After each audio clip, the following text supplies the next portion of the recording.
swim. Think I might try to get to the reef over there. It's like maybe 400 meters out or so. Haven't done that in a while. Might give that a go. But it's gonna be a relaxed one today. These are mornings in Negril. Let's do it. I'm waiting for something to change. 'Cause when I'm not here, it's like I'm falling. And I don't know why I feel pain. 'Cause when I'm not here, I keep on falling. Yeah, I've been waiting in silence to see a little bit of fire, but all I see is you.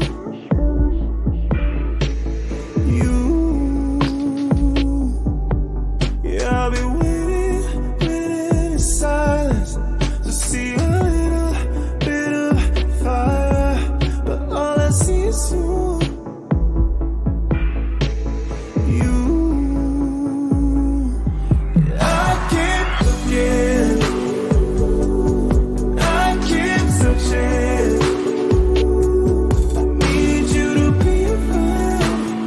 There's a turtle, but it's so much faster than me.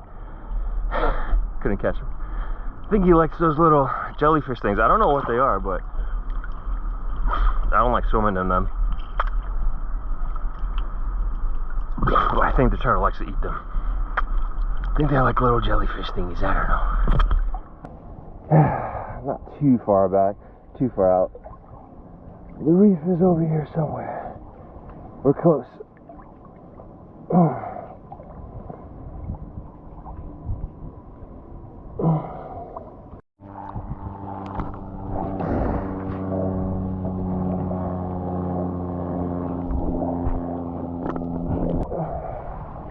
Morning, Billy.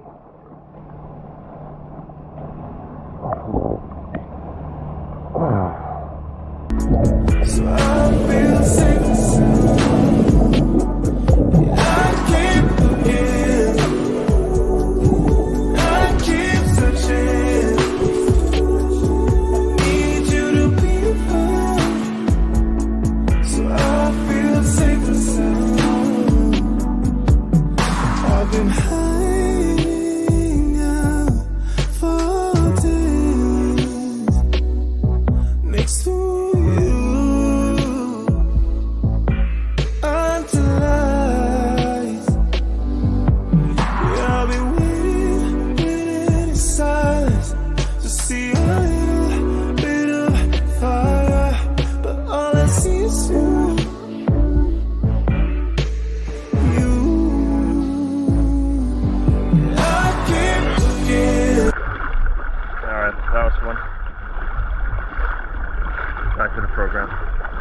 you guys enjoyed that little break, that little swim break, if you will. Next up, we got some drone shots from a sunset, I think like 2 days ago or so.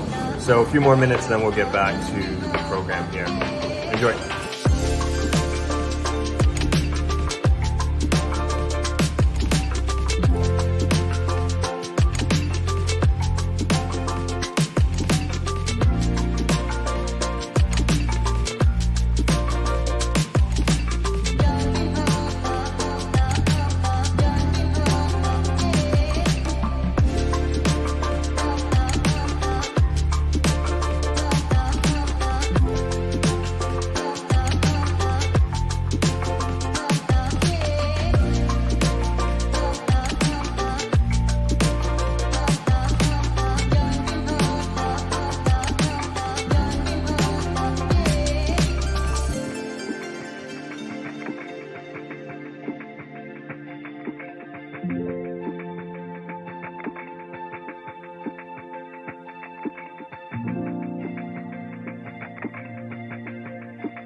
Hello everyone, thanks for joining the tour today, and we're going to be taking a look at the newly renovated bungalows, or otherwise now known as the cottages, which we've gone through about half of them so far, and we're looking at cottages number 4 and 8 at this time. And this is just a view of the balcony. We changed the entrance from being in the middle, and so if you are familiar with the property, there used to be an entrance for 2 rooms in one of these bungalow housing structures, and now each bungalow, each room has their own entrance to the side and a little bit more privacy as well, because we split the balconies. So you don't necessarily have to talk to the neighbor if you don't want to, but you can of course go around if you would like.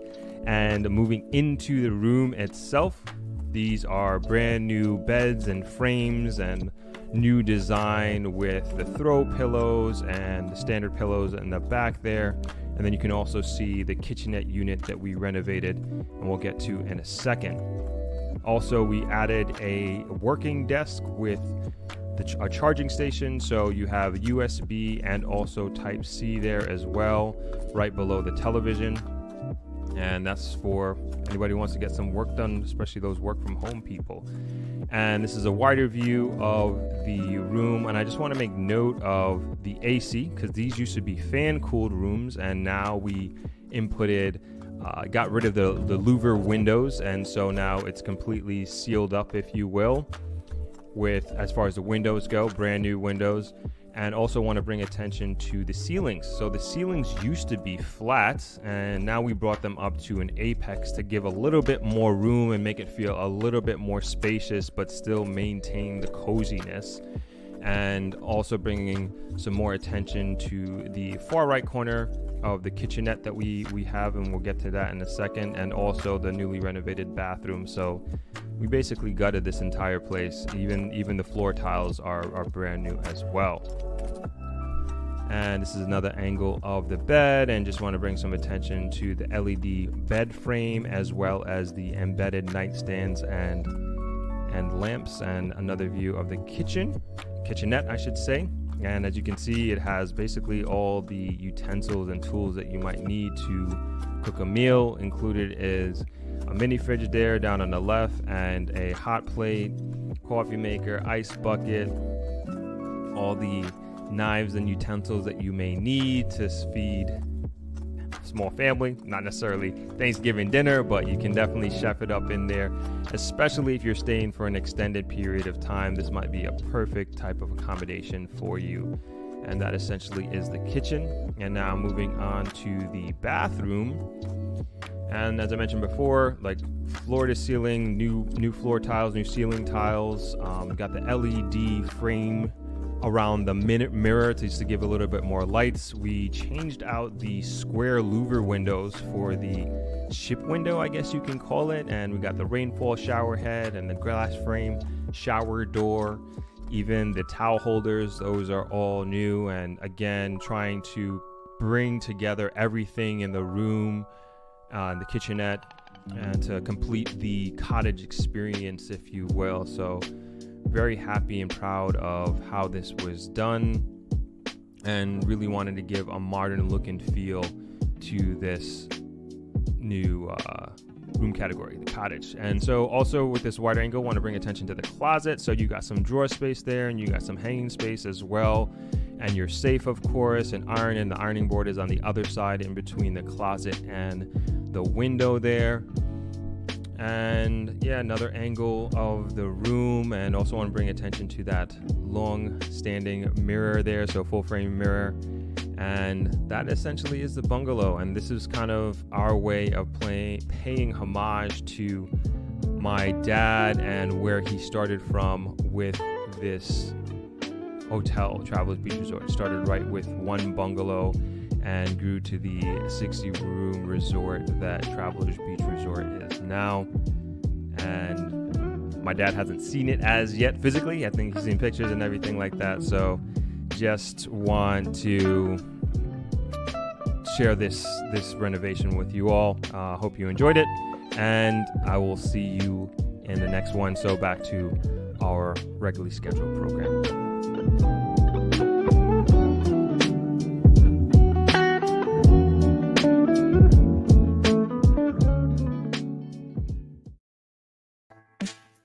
What's going on, everyone? Let's turn that down a little bit. How we doing? Happy Sunday, everybody. Sorry for the late start, but it's been one of those days over here. I was supposed to be completed streaming by now, but that's not the reality.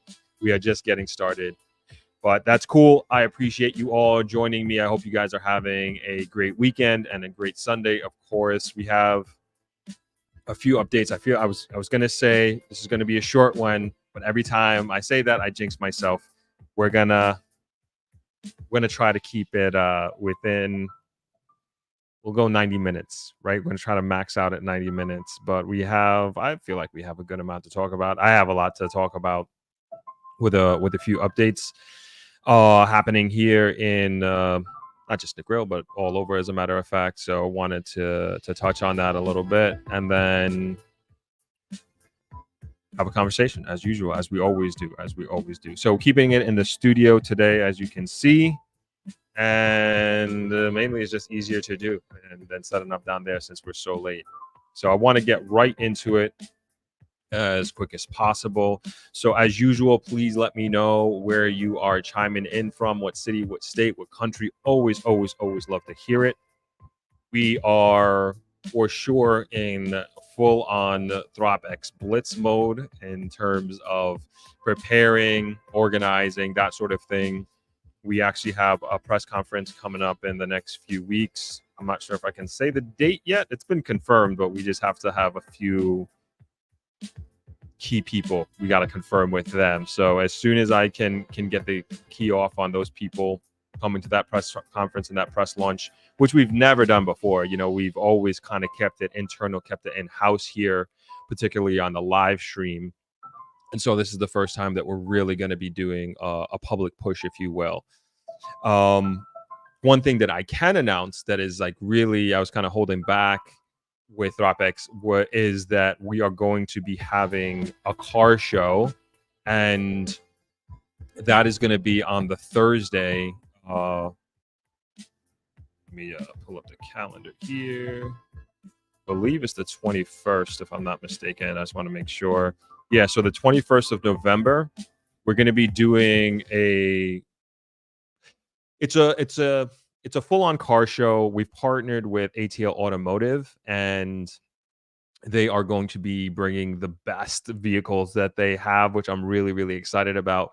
But it's also a push in the sense of awareness, one, and then also an opportunity for electronic vehicles. And this is something that Jamaica as a whole is pushing as alternative energy, and I think it's so important. I'm so for it.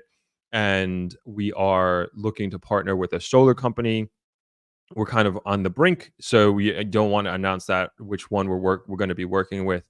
But there's all this development that we talk about happening in Jamaica, particularly in the residential side of things. But there also is a push, and I think this is a good push, for incorporating solar and sustainability in these new developments and in these homes. And I thought, as much as we push development in Jamaica, we should be doing it as much as we possibly can in a sustainable way. And I think by, two of the most, I would say, highest consumed items that we use as humans on a day-to-day basis are our vehicles, and then also the power, what we use to power our homes. So the car show was an easy, I wouldn't even say pivot, but like a lateral step. And I wanted to do it last year, as a matter of fact, but just didn't have the capacity to do it. And the technology has advanced so much more in just the last 12 months, and also the availability of the technology. And so I figured, hey, why not? Let's do it this year. And we've had a great dialogue with ATL Automotive about this, and they are very excited about the opportunity as well. And of course, BYD, for those who are unaware, Build Your Dream. I should know this. BYD, which is a Chinese electronic car company. And excuse me, I didn't mean to burp into the mic. They are having more of a presence here in Jamaica. And I think it's like such a great thing. And for those who are looking to move here, looking to spend extended periods of time here, and I know people are looking into vehicles and getting around, public transportation in Jamaica is not exactly New York City level, so to speak. And having a vehicle I wouldn't say it's essential, but it's definitely a convenience that I think people look forward to, and especially in a town like Negril. Negril is a very walkable place, but when you live here, you want to go get your groceries, you want to be able to move from place to place. And I know a lot of people rely on drivers when they come here, and sometimes they're afraid to drive here, and I think that's great. But if you're spending an extended period of time here, that could get expensive, and why not go the electric route? And then same thing with not only owning the vehicle, but also charging it. So we're also partnering with, again, hasn't been confirmed, with an electronics charging station company. And even from an educational standpoint, I think there is a lot of misnomers or even stereotypes that we are that people kind of have in their mind about alternative energy or even electric vehicles or electric charging stations and that sort of thing.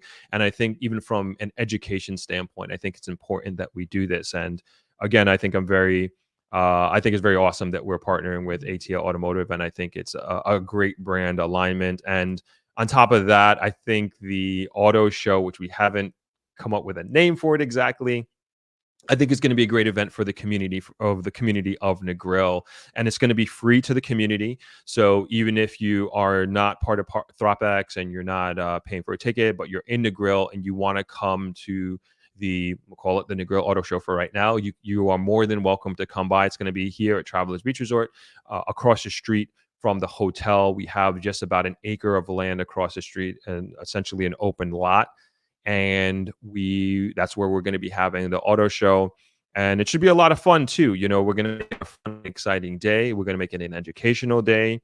And I think it's something cool. Like if you've never sat in a Porsche or anything like that, I've never sat in a Porsche. This will be my first time being able to physically interact with a Porsche show. They're going to have their Porsches there, which is going to be super cool as well. And so very happy to announce that that's a change or an addition that we'll be doing with Throp-X 2024. So speaking of which, I do want to bring attention to my last video that I did with the real estate uh panel 2000, I was gonna say 24 2023 Throp-X. And that was I thought it was very, very informative. And one of the main things, for those who haven't seen it, I'm going to throw it in the chat here, but one of the main themes last year was Airbnb, and it was in the news a lot. Particularly, there was a question of whether or not it was going to be regulated by the Jamaican government, and how does this fall in line with the hotels as far as competition? Is it fair? Is it still a viable industry? That's a big question. Can you still do well with Airbnb in Jamaica? And they went into details, and you could take a look at the video right there. They went to great details, and three amazing, great panelists and realtors: Noel Phillips, Maura Watson, and St. Alban Clark. And they each have their specialties in different parts of the island. And I thought that was great. Maura being more here in the Southwest, and then St. Alban in particularly focusing on the Montego Bay area, and then Noel holding it down out there in Kingston. And so it was just a great collection of super experts on real estate in Jamaica, and then also them being so narrowly in the know and focused on these three key areas throughout Jamaica. And I thought that was it was a very, very, I would say, rich discussion.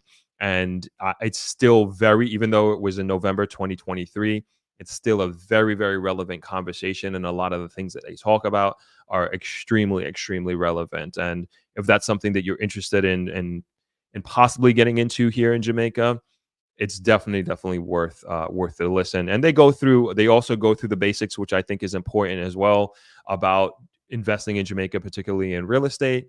And they go through the fundamentals of that, the importance of getting a lawyer and staying above board and that sort of thing, and working with the right people. And that continues to be the theme as a lot of people have this fear of investing in Jamaica, doing construction here, buying land, etc., because they've heard horror stories, and we've gone over many examples of these horror stories. And a big way, a good way, rule of thumb way to avoid being a victim in that regard is working with the right people and working with people that have a good track record, people that really come highly recommended by people that you trust, people that I trust, that sort of thing. And you take your time of kind of building up your confidence in those individuals. But I think instead of essentially, getting a random person or maybe even, your cousin's brother's friend, like you have somebody that you can like look into like through this platform, are talking to the experts like a Noel, like a Moira, like a St. Aubin, because they, as good as they are in their respected fields, they also have their reputation to protect, and they're not going to work with anybody that is unscrupulous or that could jeopardize the future of their individual business. So it's they're great people to learn from through this platform, but they're also great people to reach out to. Somebody in a recent, I think there was a comment on that video, they were saying that they need a reputable lawyer in Jamaica. And you all know, I always recommend Miss Dawn Gray out here in the West, and she's my go-to. However, the Noels, Moras, and St. Albans of the world, they work with reputable lawyers as well. And so again, just kind of going through just this domino effect of, if you're looking for a particular person that's an expert in XYZ, you want to start with the core people that you trust and the core realtor. And again, they're going to work with super professional people that you can trust. So it's a great great starting point to kind of navigate your way, whether you're going through purchasing something or building a piece of land and then going through the whole entire construction process. So that's the real estate construction panel from 2023, and of course we'll be doing that again in 2024. Let's get to my agenda here. Let's hop into the comments real quick, and then we will get into the agenda. And I don't know if you saw the title of today's video, today's live stream is Jamaica Continues to Move Forward. So this is going to be, even though I have like so many, well, a couple of economic articles, one in particular that I want to go over that's outside of Jamaica, but it's really dense, and it's by one of my favorite economists that I follow. So we might save that till next week. And also next week we're going to start up the Throp-X live stream. So we're going to be doing 2 live streams a week starting next week. And I told you I would love to try to get to 3, because I really enjoy these streams and doing it like this. So we're definitely, I can promise you an additional one. So we're going to definitely be doing these live streams, and they're probably going to be on Fridays. It's looking like at this point, and that will be a dedicated Throp-X live stream. And on those, I'm going to do my best to like try to have a guest, if not every week, every other week. And then if we get into a third live stream, I don't know, that might be some sort of variety show. But like I said, like I really do enjoy doing these, as long as I don't get hungry, which happens all the time. I'm hungry now. So I gotta keep that in mind. Need some like gummy bears to be snacking on during these live streams. Anyway, okay, back to the comment section here, and let's get through some of them. What's going on? Donna Bryce says, happy Sunday, Throp and Throppers from Ottawa, experiencing Jamaica-like weather today. I hear it's blazing up there in the Northeast. And Donna says, please remember to hit that like button on your way in. Definitely helps. Appreciate it. Sherry K says, hi, Throppers. Jamaica is calling me, saying hi to everyone from Florida. Stay safe and keep spreading the love and respect. Absolutely. Eddie Weaver, Thropping from Dallas. Appreciate you, Eddie. Good to have you. Thanks for chiming in. Jamaica C says, blessings. Throp from NYC. Awesome. NYC in the building. Good to have you. Suzette says, happy Sunday. Good to have you, Suzette. Selected Princess. What is going on? Checking in. And she's chiming in from Reno, I guess. I think that's what you mean. Reno, Nevada. Happy Sunday to you. Shauna, good to see you. Happy Sunday to you.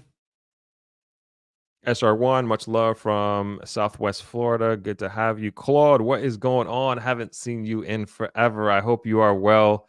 Yes, I hope you come down to Travelers, coming to Negril, coming to Jamaica at some point in time.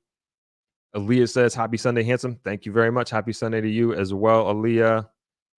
Johnny, El Paso, Texas, Juarez, Mexico, tuning in, sending love to Jamaica, especially Negril and the loss of life, tourism, policing. Prayers for you all. Thank you very much. Appreciate that. We are going to be talking about that for sure. We're going to be talking about what Johnny there is alluding to. And if you are unaware what he's talking about, you'll find out shortly. Lisa Marie, happy Sunday, Throp and Throppers, chiming in from Connecticut. Good to see you, Lisa.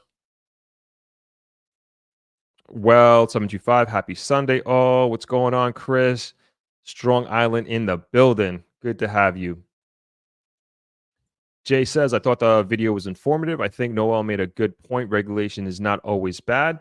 If you take a look at Colombia, they have regulated with safety in mind. Yes. And I was there earlier this year in Colombia, in Medellin and Bogota.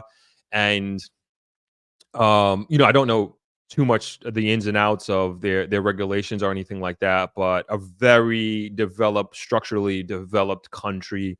And I was really, really, really impressed with their infrastructure, their road networks, their buildings, even like their amenities, like their parks, their restaurants, their nightlife, like extremely, extremely developed. Particularly like when you're comparing it to Jamaica, but I say the same thing even about South Africa. Like I was there just a couple of weeks ago. I think I was there like I don't even know, maybe a month ago. And yeah, a month ago, I still there. I mean, just amazing, amazingly well built up. Certain areas, of course, there is huge wealth and economic disparities there. But for the most part, they have great roads, great highways, great interconnections of their cities.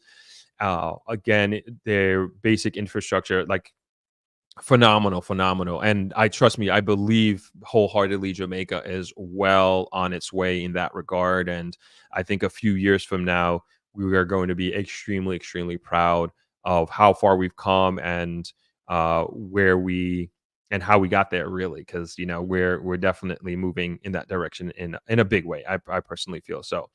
Justin D says, don't forget the membership stream. Yeah, that's the Patreon, and we have these Patreon meetings our Zoom meetings, I should say, and this is for my Throppers Think Tank Patreons, and we do it once a month. And I'm trying to find the flyer here, and this is an old one, but you get the idea. And essentially, we have an open discussion, and as great as it is that we talk with each other through the comments, and we have great discussions here, it's just even a much better way for all of us to discuss, and it's more of a two-way situation instead of it being kind of parasocial, right? And it's been so awesome, and I wish I had started it earlier. I actually would love to do it more, to be honest. But this is as far as time and capacity, this is what I can afford at this point in time. The hour and a half or a couple of hours once a month on a Saturday. And so if you're ever interested in coming and sitting down and joining us, they actually started their own WhatsApp group, and I appreciate you all doing that. That's so awesome. That the Throppers Think Tank, it's just like a continuation and expansion of what we do here on these live streams, but also in the content that we create. So if you're interested, you can hop over to, I think it should be in the description, but you can hop over to my Patreon and check it out. Would love to have you join. Sean is saying, thought don't be modest with the triple T. It's great community building as well. I think so too. And thank you for that, Shauna. Because a lot of it is just like certain elements is like, it takes on a life of its own, and it's not necessarily always about this channel or me. It's almost never about that, as a matter of fact. Like, so many great ideas have come out of this in the last few months, and we will definitely be able continue to building it out. And yeah, it's great. And Sean, obviously, she's part of that. And I thank you for the support, and I thank you for being in that. Same with you, Justin. Same with you, Chris. Appreciate you, and Lisa as well is in it as well. Thank you all so much. A lot of rich value in that group, honestly. Gareth, happy Sunday to you.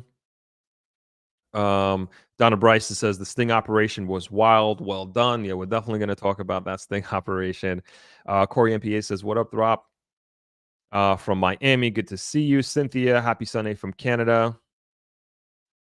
Let's see. Cassius Price, I'm interested in a condo somewhere on the coast, preferably Montego Bay. Trelawney St. Anne. What I'm finding is the prices are just as if I was buying in the US. Where can I find affordable condos? And I think it's there's many ways I could take that. I think like that is a very relative question. And I always like to bring the example of Little Bay Country Club here in Negril. And let's see, I'm gonna bring up the maps here. And Little Bay Country Club was a development that was started a few years ago. Oh, I just deleted something that I didn't mean to delete. Okay. Little Bay Country Club was a development that was started more than 10 years ago. Sorry, not a few years ago. I'm going to share my screen here just so you can have an idea of where this is. And so this is Negril here. And westernmost part of Jamaica, of course. And this is the 7 miles of white sand beach. And then we got the cliffside, our west end of Negril. And this is downtown Negril. And we're gonna come back to downtown Negril shortly. And we'll go up to the northern part. And this is Little Bay Country Club here. Now, let's see if we can get a picture. Kind of. Hold on. Nope. I'm just trying to get you guys a picture so you can see what it kind of looks like from the ground. Okay, there we go. All right, this is Little Bay Country Club, northern part of Negril. And I remember when these things were being built, and myself, my dad, we were just like, it's just way too expensive. It's just so much money. And it must have been, I want to say, $200,000 to $300,000. I'm ballparking here, $200,000 to $300,000, probably closer to 200 pre-construction. And now those same places are going for 700. I think one of them is then they're all sold out, by the way. So these are done no longer by the developer. These are being sold by private owners, and they are going for 500, 700. I'm sure the 4 bedrooms are around probably $1 million a piece. Let's go to some more pictures here. I'm trying to show like actually one of the houses. Let's see. No houses. But my point is just in general, and this is well documented by the press, and there was actually a study done by, I think it was a bank, I'm not sure, but they were just showing or making the point of the exponential appreciation of value, land value, and real estate value that has happened, particularly on the north coast of Jamaica at the time within the last 5 years. And this is just one of those examples that I was, what would I say, like tangibly involved with, because like I remember going there, visiting their pre-construction, walking around, and I was just like, who's gonna buy this? Who's gonna afford this? And it just obviously just went crazy. And so as you and I appreciate your comment there, Cassius. And the thing is, and we're gonna talk about this a little bit more, particularly in under the umbrella of affordable housing. Like these new construction, particularly the new residential construction, these luxury luxury places, and some of them I wouldn't even consider. And I'm going to get into this. Like some places are saying, and I'm not going to name names, like are saying that they are, luxury residential housing, right? And I'm just like, luxury, really? And I think maybe part of what I just said. Maybe for Jamaica, it's luxury. But if you are a global traveler, or if you've been exposed to different type of real estate and different type of construction globally, you have a better idea of luxury. And then there is a scale, of luxury, and there is like baseline luxury, and then there is like, all right, gold plated toilet seats luxury, and that's not what we're talking about here. And so it's just one of those things to take into consideration when you are looking to purchase a place, and to kind of, I wouldn't say manage your expectations, but just know what you're going for and what you're getting. And there is real ultra luxury in Jamaica. No question, no doubt about it. But some of the places you may have in your mind an idea of what luxury is to you, and some of these places may not meet that expectation.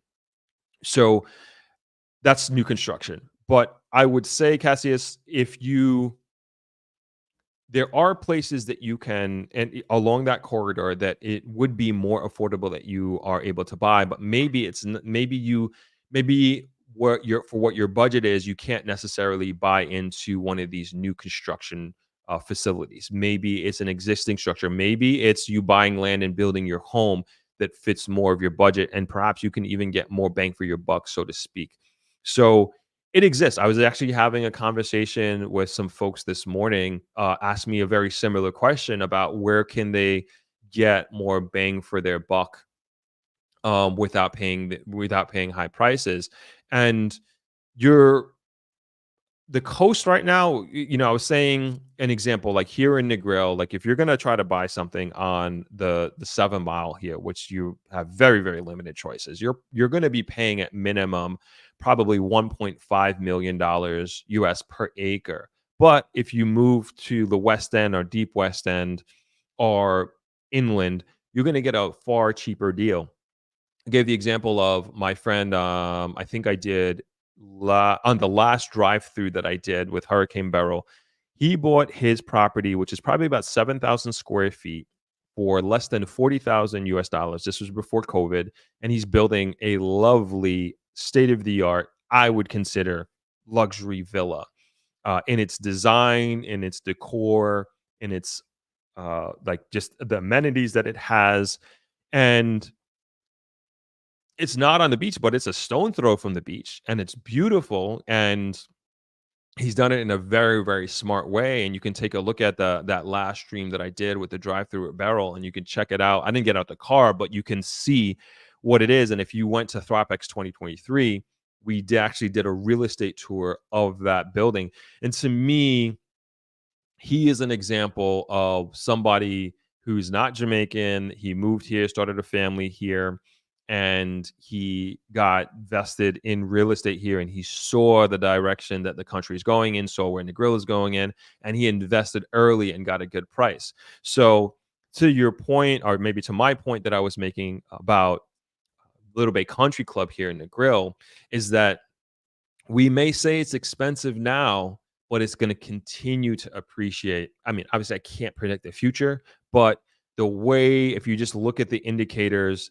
all the economic indicators, and also the the country's economic indicators, and then you start looking at the inflow of investments that are coming right now, it's going crazy. Even I was just talking with my team, and this is moving out of this area. I was talking with my team about some really large, substantial residential real estate projects that are coming on in line in Kingston. It's crazy. Like, I don't know if y'all remember, like I did that real estate Kingston boom. That was my first real estate video that I did, of just kind of going out to Kingston, doing this investigative, curious Winthrop reporting. And that video like blew up. And it's almost like, just from what I'm hearing from the team and like the research that we're doing, is this like there's almost like a resurgence of that. That was for sure, without question, like that was the beginning. And this is another level that's coming. And I'm definitely going to will need at some point to spend a little bit more time out there to like understand it, about what's happening, this second renaissance, if you will. But it's coming hot and heavy, and it really comes down to supply and demand. And there is, and again, I don't know what your budget is or anything like that, Cassius, but it's just one of those things that I really, really do believe that that land prices are going to continue to appreciate in a big way, just based on the information that we have now.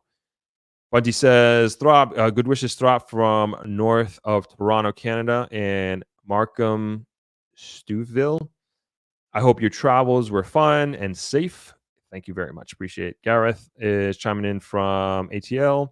Happy Sunday. Negril, 7 Mile Beach, Westmoreland, 416 in the building. Shardine says, Cloudy, Fort Lauderdale, chiming in. Good to have you. And please listen to Shona. Hit that like button. Really, really helps out a lot. Jeff, what's going on? A friend of mine is looking into remote visa, but found out only available for U.S. citizens. Is that true? I don't even know that Jamaica has a remote visa, and I'm assuming like you're meaning like we actually have an article on that, like a remote visa program, like a digital nomad program, unless that's something like brand new. But I don't know of anything like that existing in Jamaica, and that was something that people were complaining about, particularly during COVID. I think like Barbados came out with one like very, very quickly. So I'm unaware of there being a remote worker visa for Jamaica, but I could be off the loop on that one. Mr. and Mrs. Ming, happy Sunday to you as well. Jay says, I agree with Throp. The development in Colombia and the quality of the finishes are top notch. I have a few properties there, and thanks to you and the team a few here in Jamaica as well. Awesome. Happy to hear that, man. Happy, or person, I don't know if you're a man, but happy to hear that. Jay says, see Jamaica getting to that point, but all have the opportunity to contribute and to participate in the update. Yeah, I believe that. We have, like, when I look at a country like Colombia, they definitely have the population as far as quantity, but as far as like how Jamaica is set up, like we also have some great advantages, and I think we are positioning ourselves to really take advantage of our competitive advantage. So it's exciting times. It's exciting times in many ways, and we're going to continue to get into that today.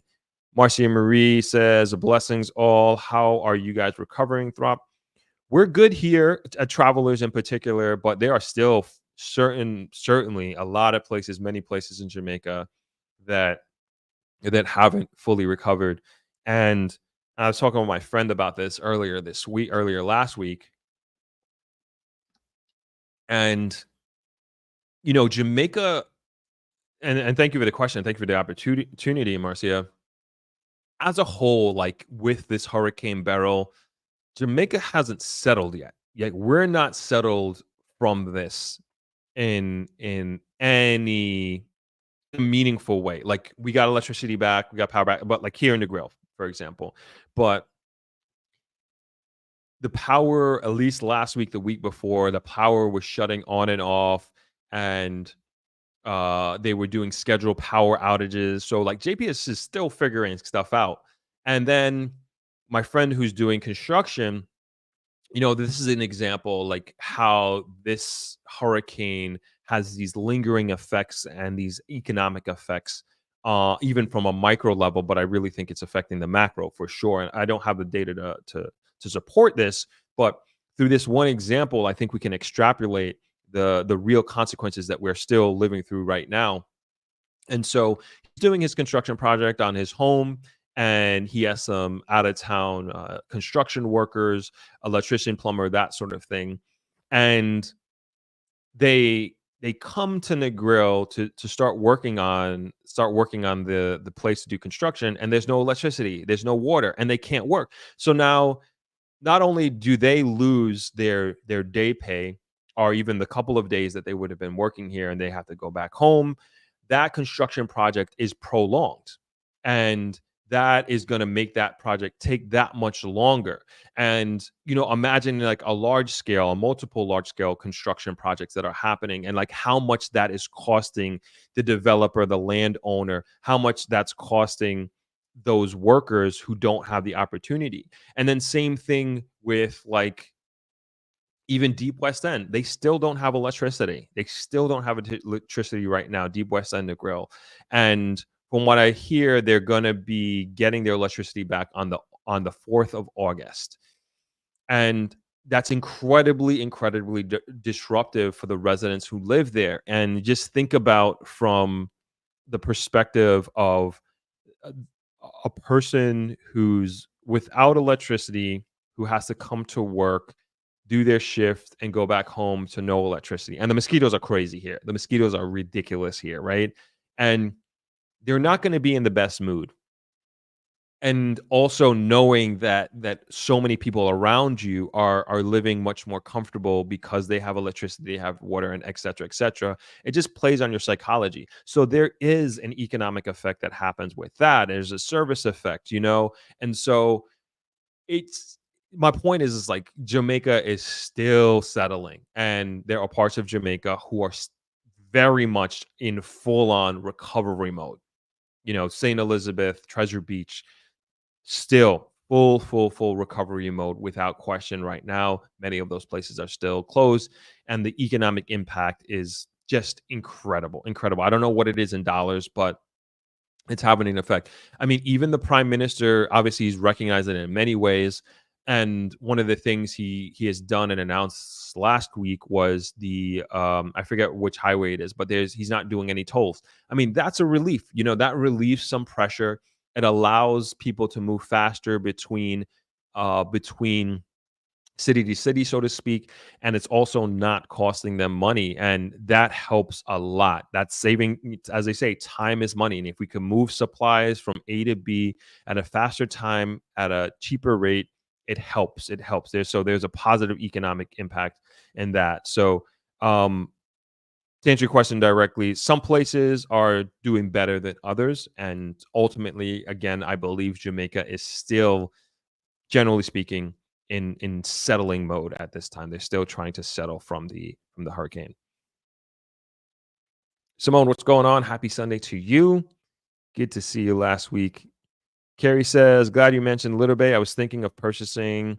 How did they do in barrel? I mean, I'm not sure exactly, but it looks okay. I mean, from the outside in, I drove by, but I haven't heard anything.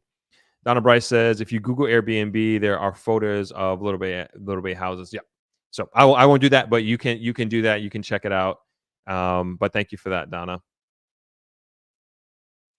Pat says, hey guys, Eileen from Amsterdam. Great session on real estate again. Thanks so much for bringing this up. Awesome. You are welcome. Nacho Yard says, more and more difficult for regular Jamaicans to afford land. I think there's a lot of land available. There is land available. And I was having this discussion with my team, and like they were even saying, like, you can buy land. Like there is a lot of affordable land in Jamaica. But is it on the beach in Negril? Is it in a prime location? Is it in the middle of Montego Bay? Like, no, of course not. But I believe there is affordable land in Jamaica. And I know on this channel we cover a certain demographic of real estate, and I understand that. But this is, my content isn't for everybody. Just generally speaking, it's not for everybody. But I try to just bring as much of a holistic picture of what's going on. And of course, we're very much focused on the forward movement of Jamaica. And as I always say, the forward movement of Jamaica is inclusive of, has to be and should be inclusive of the average Jamaican. And I think we continue, and as I continue to say, like, we are definitely at an inflection point of choosing our own destiny and our own future. But I truly believe that there is still a lot of opportunity in affordable real estate, and we have even an article on that we're going to talk about shortly. Tanisha Holness says, hi Throp from Tampa. It was great meeting you and stay at your resort. Keep up the great work and excellent workers. Thank you so much. Nice having you and nice meeting you as well. Joshua chiming in from the UK. Good to have you, man. Growing Up Jamaican says, New York City sending a shout out to Jamaica. Good to have you, Growing Up Jamaican.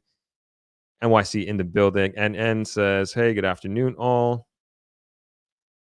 Jay says, or Jermaine, got you, says, a good survey for your team to run would be appreciation of pre-construction purchases over 2 to 5 years. In my buying experience, it's been incredible, much higher in Jamaica in my experience. Yeah, the numbers are there. The numbers are there, and in some big ways, and it continues to move in that direction.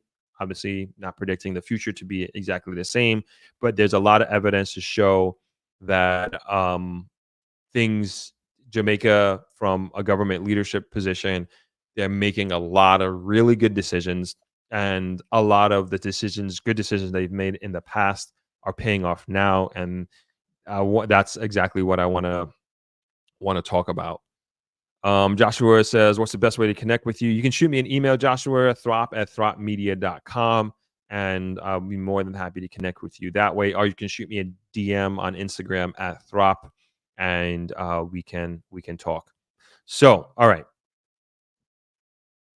Let's get to, let me see what we bring it up here. All right, let's get to a couple things before we get to a couple things. Feel me? All right, let's get this one up. So speaking about affordable housing, and so this is an article from JIS, and it says 244 houses handed over under NSHP, 900 persons impacted. The government has so far handed over 244 homes under the new social housing program, NSHP, impacting close to 900 Jamaicans. Prime Minister, the Honorable Andrew Holness, in making the disclosure during the NSHP presentation ceremony in Lodge Green District and Grantham, Clarendon on Friday, July 26, said that in total, between units handed over and those in varying stages of construction, we are at about 280 units.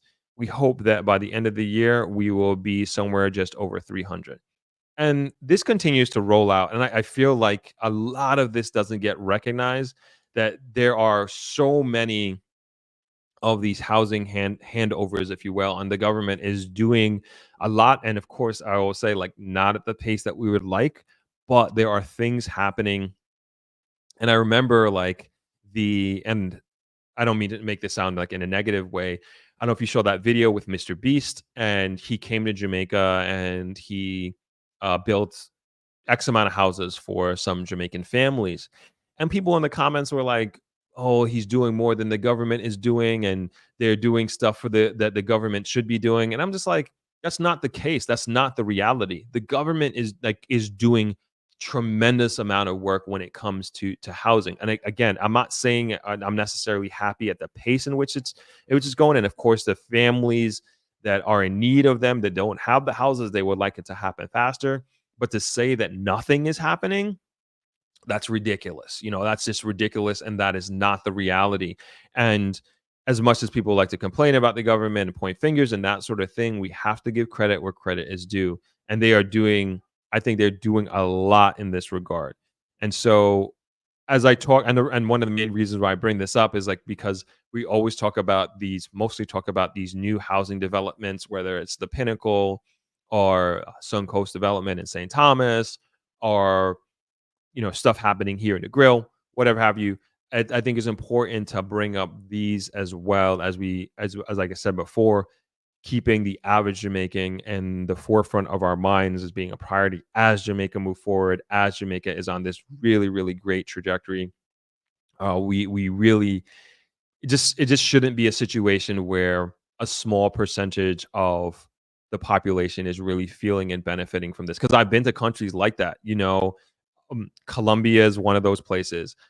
Brazil is like definitely one of those places. And between Brazil and I would say definitely South Africa, those are probably the two countries that I've personally been to where the economic wealth disparity between the haves and has not only is it so great and massive, but it's also just just like such a small percentage, right? A small percentage of that populace who are doing well, where like a large majority are living um, at poverty levels, are maybe even below.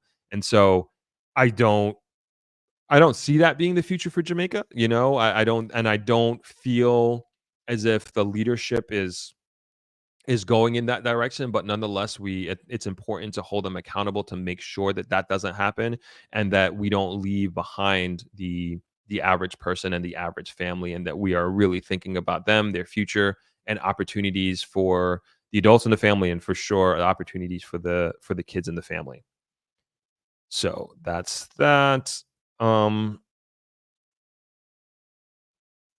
Dr. Michelle says the houses the government built is way better in quality. Oh, than Mr. Beast. Yeah, for sure, for sure. The Mr. Beast houses, they were wooden structures, if I'm not mistaken, almost certain. And where the government housing, those are concrete structures, that starter homes that allow you to expand. At least the ones that I'm aware of. Tisha, what's going on? Good afternoon to you as well. Thanks for joining. Okay. And then as we were talking about digital nomads, so I think it's always important that we talk about a lot of these things, that we bring context in. Sometimes we compare and contrast, but then we bring in other countries to learn from them, right? And so one of the countries that I've heard that we've talked about before is Portugal, and we were talking about that digital nomad visa, right? Here in Jamaica, which again, I'm unaware that we have one. And so this article is from Euronews.com. This came out the 25th of July, 2024. Let me throw it in the comment section there for you all if you want to read along, but I'm going to read it for you right now. And it reads, why Portugal is cracking down on digital nomads and where it's cheaper to remote work. So we're going to focus on why the crackdown is happening. Anyway, has the sun finally set for digital nomads in Portugal? Lisbon once welcomed digital nomads flocking to the country in their droves, thanks to cheap rents, mild winters, a young population, and a vibrant social scene.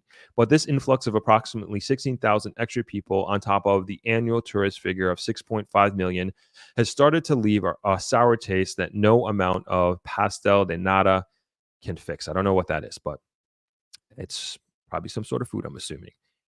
This could be partially attributed to the higher salaries digital nomads typically enjoy. To qualify for the visa, digital nomads must earn at least €3,280 per month.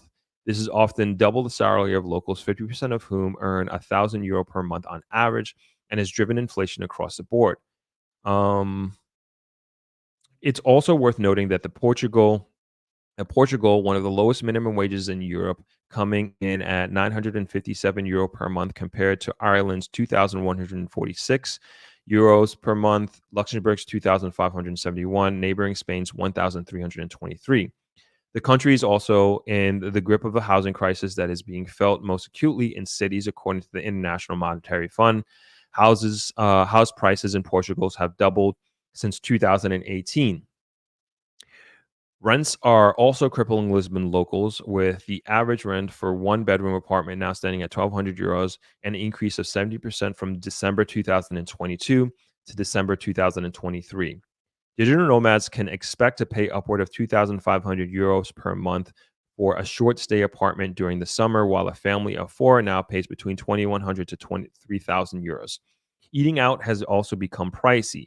A meal at a mid-range restaurant costs at least €20 per person without alcohol. But the backlash hasn't fallen on deaf ears, as Portuguese officials are now rowing back on some of the schemes and initiatives that lure the digital nomads in the first place.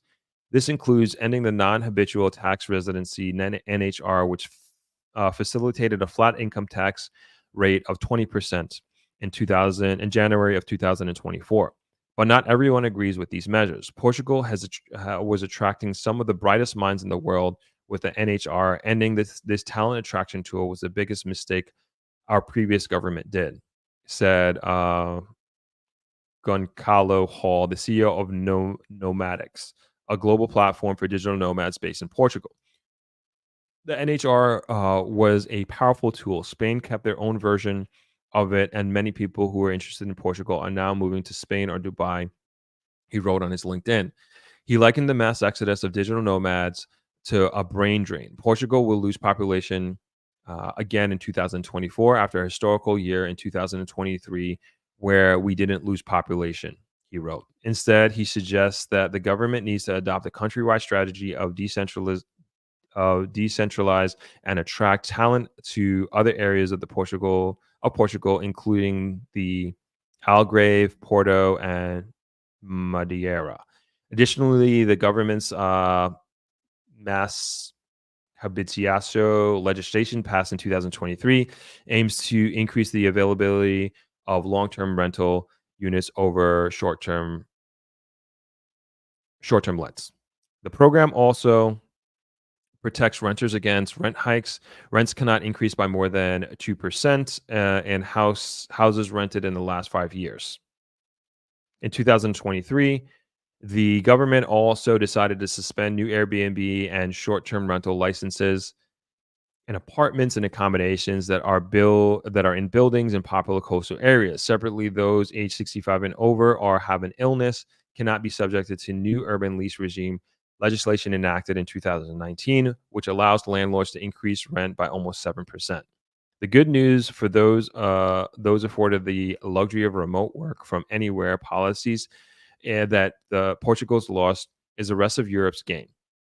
A lesser-known destinations offer digital nomad visas and an affordable cost of living. Budapest in Hungary is 28% cheaper to live than Lisbon, where rents are estimated to be 56% lower. Estonia's capital, Tallinn, is 11% cheaper to live in than Lisbon, with rents that are 50% lower. Meanwhile, the cost of living in Bucharest, Romania is 34% cheaper than Lisbon, and rent prices are almost 60% lower.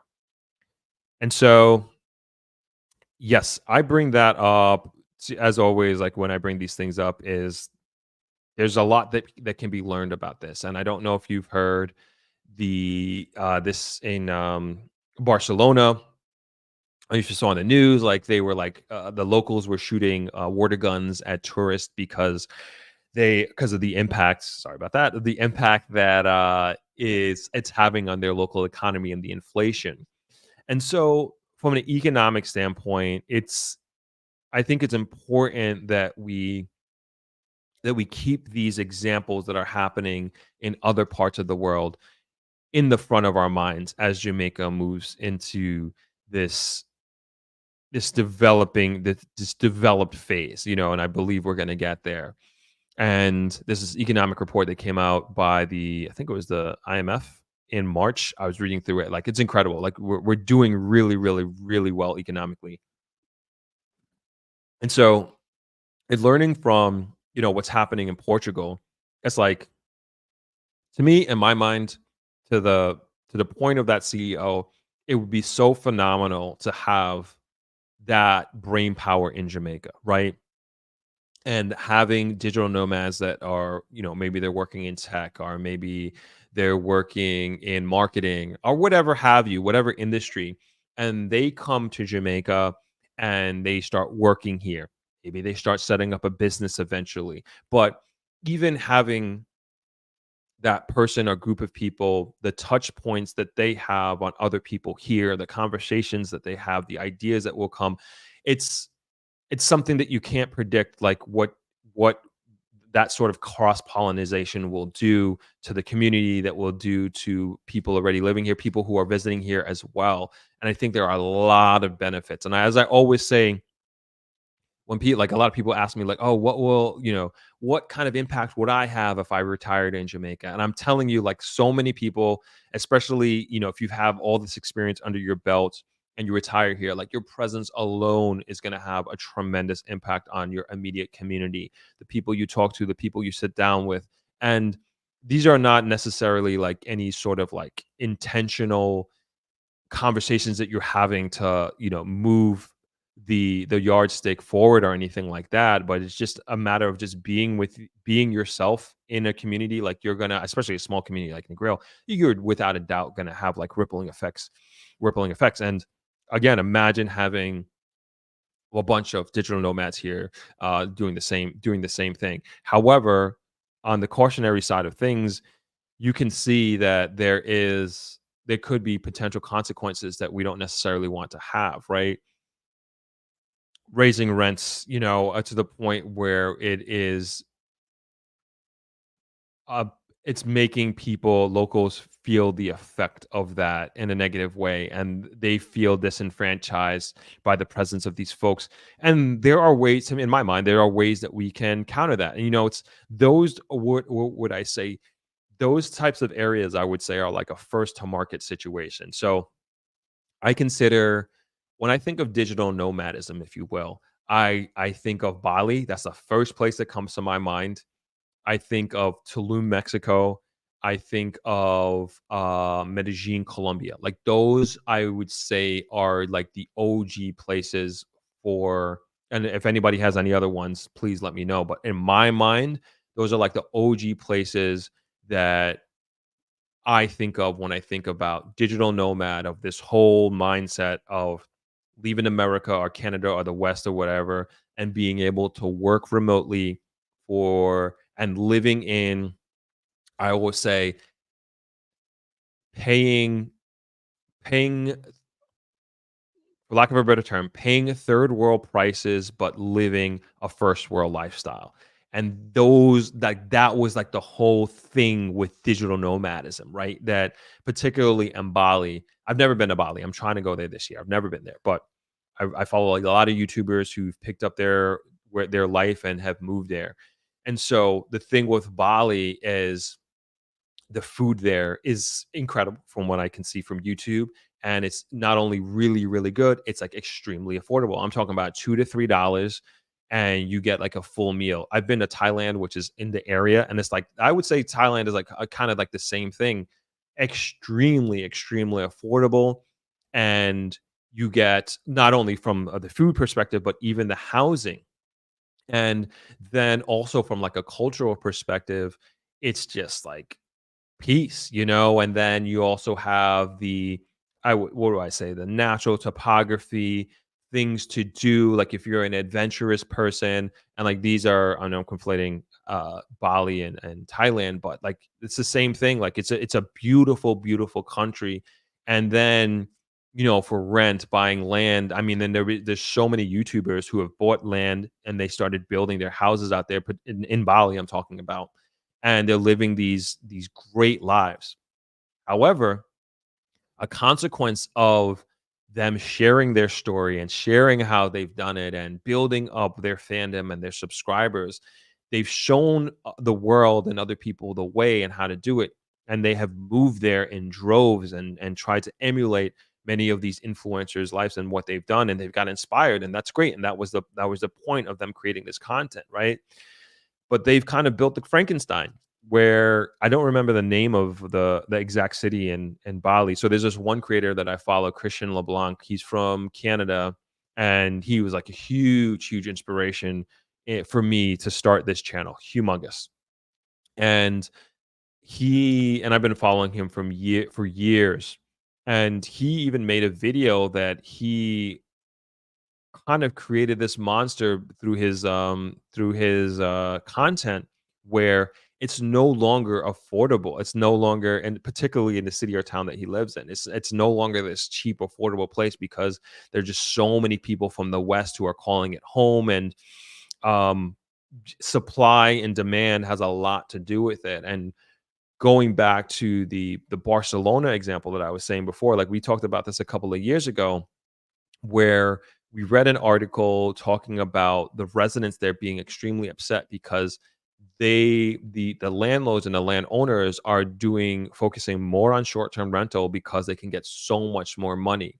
And it's something to think of, right? And a lot of people here are very highly interested in Airbnb and doing that here in Jamaica. But there has to be some sort of cap and regulation. If there is going to be a regulation, it should be on that, right? not necessarily on how you conduct your business, but what percentage of the housing that is available is allowed to be dedicated to Airbnb.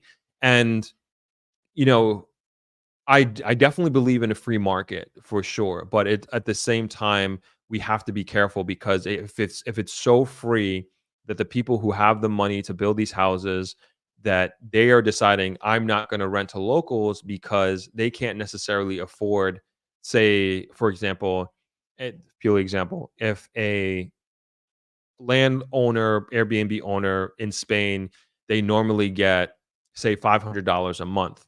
But instead of doing it on a monthly basis, doing a 1 year long term lease, they can rent it per night and maybe even do half the occupancy, maybe only 50%, but they get three times the money. Like from a business perspective, it of course they're gonna do it. Like, it's completely incentivized for them to make way more money, and if they're gonna be making, like, 3x the money over a year than if they would to be leasing it out to a local, like, that's what they're gonna do, and so, it's just something I think we need. I don't have an answer, I don't have an answer, but it's something that we need to be aware of as we continue to develop as a country and continue to move forward. But it's also continues to be how things are set up here. It's just like Jamaica is getting popular. Jamaica continues to get popular. It's continuing to get popular as an investment destination, but it's also continuing to get popular as a place that people want to come visit. Getting popular as a place that people are looking to move to and live in a big way. And as we continue to move forward as a country and we develop our infrastructure, we were talking about Colombia and Medellin, and we go down that path and we learn from the mistakes of these other nations. And as I believe, like, as especially as crime continues to come down and goes down, and I hope we continue to stay on this trajectory. There's the statistics are really positive in that regard. But I hope we continue on this trajectory of crime rates and major crime going down in Jamaica. And if that is lessened in a meaningful way in the next decade, I mean, forget about it. Jamaica is going to be one of the most popular destinations in the world. In the world. And so people need places to stay. People are going to want to stay here long term. People are going to want to move here, continue to want to move here in more and more ways, and in bigger and bigger ways, I should say. So it's just something I think that we should be aware of as we move forward. Let's get to the comments here. Charles Adderley says, smash the like button and subscribe. Listen to Charles. Dr. Mayer says, hi, Throp. What are your thoughts on the Caribbean nationals purchasing within the Caribbean? I'm a Barbadian, very interested in integrating our Caribbean roots and desirous of purchasing land in Jamaica, Dominica, and St. Lucia. That's a good point on, like, so many levels. On so many levels, I don't think we have reached our, not even close to reaching our potential as a region in the Caribbean. Even I know we got CARICOM, but I think there is just so much more that we can do inter-Caribbean in trade and working with each other in, as you say, like, even doing like housing. I guess that's somewhat happening. I'm thinking of a particular real estate company that is expanding its reach throughout the Caribbean. But I think there's a lot of potential in that. I think that's a great point, and I think that's something that we should be exploring in a great, meaningful way, even even in terms of interconnecting us with travel. Like, we don't have good. I don't, and I know I said this before. Like, I don't know why that is. I'm sure it's expensive, but I'm sure there's a way. There is a way to connect us island to island instead of having to go to Miami and coming back down to whatever country that we want to go to. But for the most part, like, that's what we have to do right now. But point well taken. Tisha says Mr. Beast built wooden houses in the Latin American countries. The ones in Jamaica, from what I saw, had block exteriors. Ah, okay. Thank you for that, Tisha. Mosaic Travel and Tours. What is going on, Tanika? Peace and blessings, everyone. Adwell says, good afternoon, Throp and Throppers. Throp, your channel is always so informative. You make my Sundays better.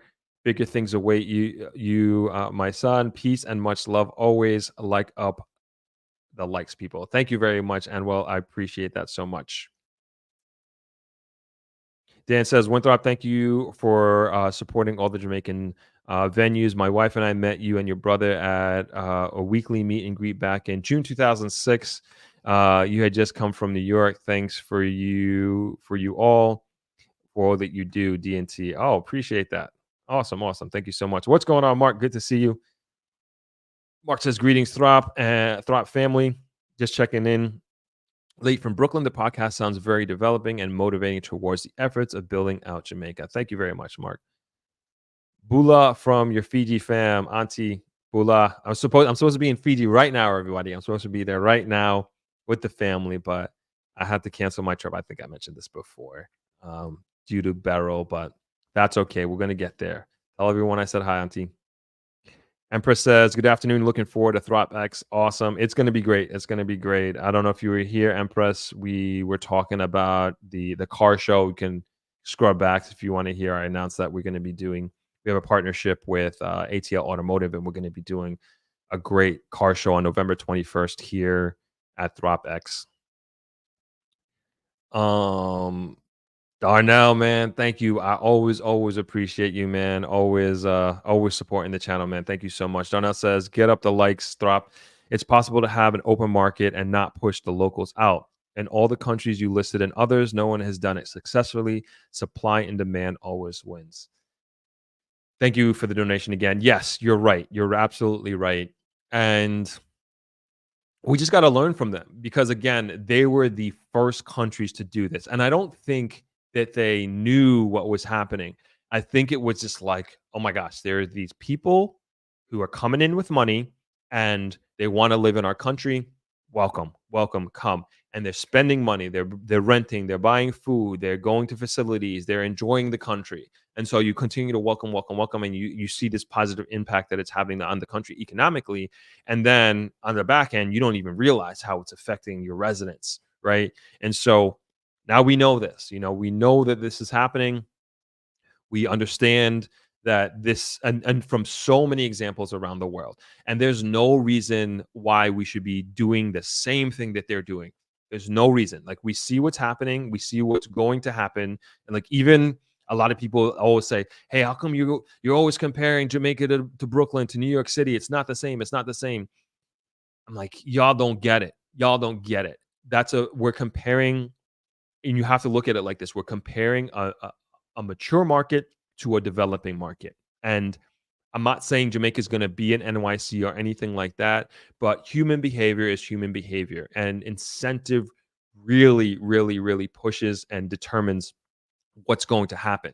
And if we incentivize certain economic behavior, we're going to get the same and similar results, right? And so the same thing with these areas. Of course, Jamaica is not a Bali, Jamaica is not a Thailand. We know that. I get that. But we can learn from the mistakes that they've made with the same models that have been implemented there, that are in a sense in implementation here, and we can do something about it. Because we don't want to, first and foremost, like, we don't want to disenfranchise the people who are living here, the locals, the residents, and because the whole thing is like, I was just watching a speech by Kerry Wallace. He was a keynote speaker for Throp-X 2023 at our farewell dinner. And one of the things that he mentioned, we're going to be putting on this video out shortly, is when they were doing the exit surveys for Jamaica, for people who are leaving Jamaica, like, what did they enjoy most about Jamaica? And it was the people. It was the people. And so the people here are our greatest asset. And if we disenfranchise them, and I was going to say consciously or unconsciously, but we would be doing it consciously because we know better at this point. We would be doing it consciously because we know better at this point. But if we disenfranchise them, we're going to really put our greatest asset in jeopardy. And that's not something that we want to do. We want to uplift them and make it even better. And a rising tide should lift all boats, and that's the idea of what we want to do here. So thank you for, again, Darnell. I appreciate that. Justin says shout out in the grill was shootout in the grill was a Wild West. I think you said shootout. We're gonna get to the shootout. Don't worry, we're gonna get there.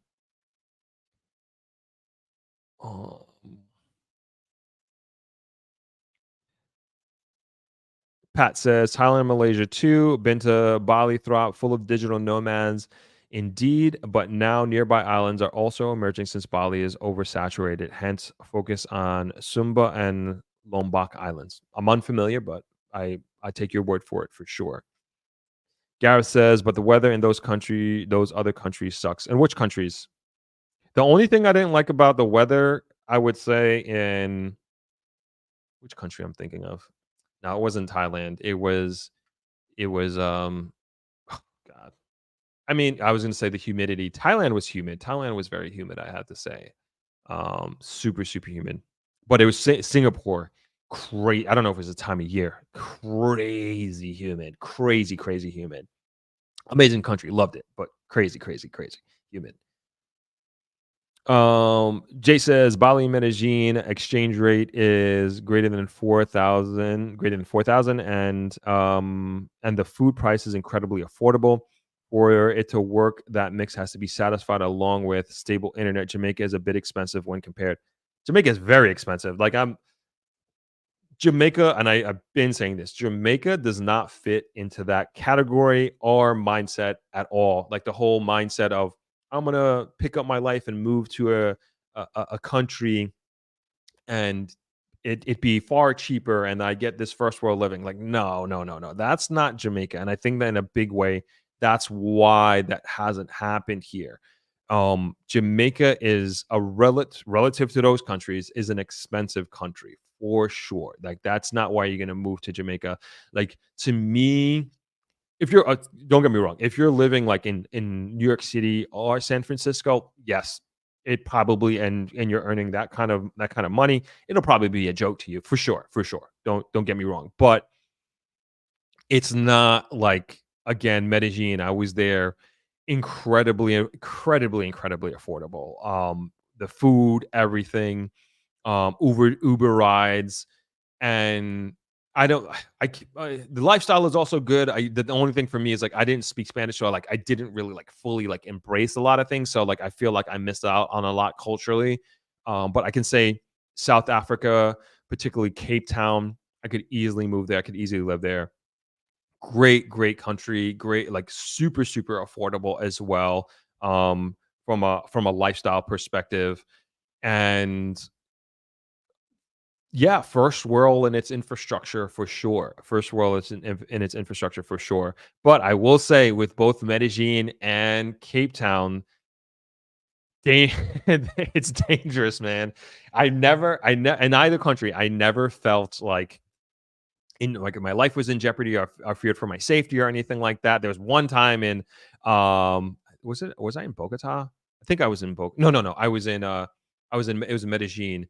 Just late night, I was out by myself. I just like this guy. It's just like a weird thing, like that could happen in New York City, but just my awareness allowed me to get to a place where um that was safe. This guy just kind of he didn't roll up on me, but it almost seemed like he was positioning himself to do something, and I put my back against a wall. We had no interaction whatsoever, but I just, my street smarts and awareness possibly could have avoided a situation at that point. But that was like the only thing, and I don't even know if it was a thing. However, like both those places, I mean, you're warned constantly. Like Medellin, like I was definitely head on a swivel kind of thing because I was warned so much about it. Same thing with, being in Cape Town.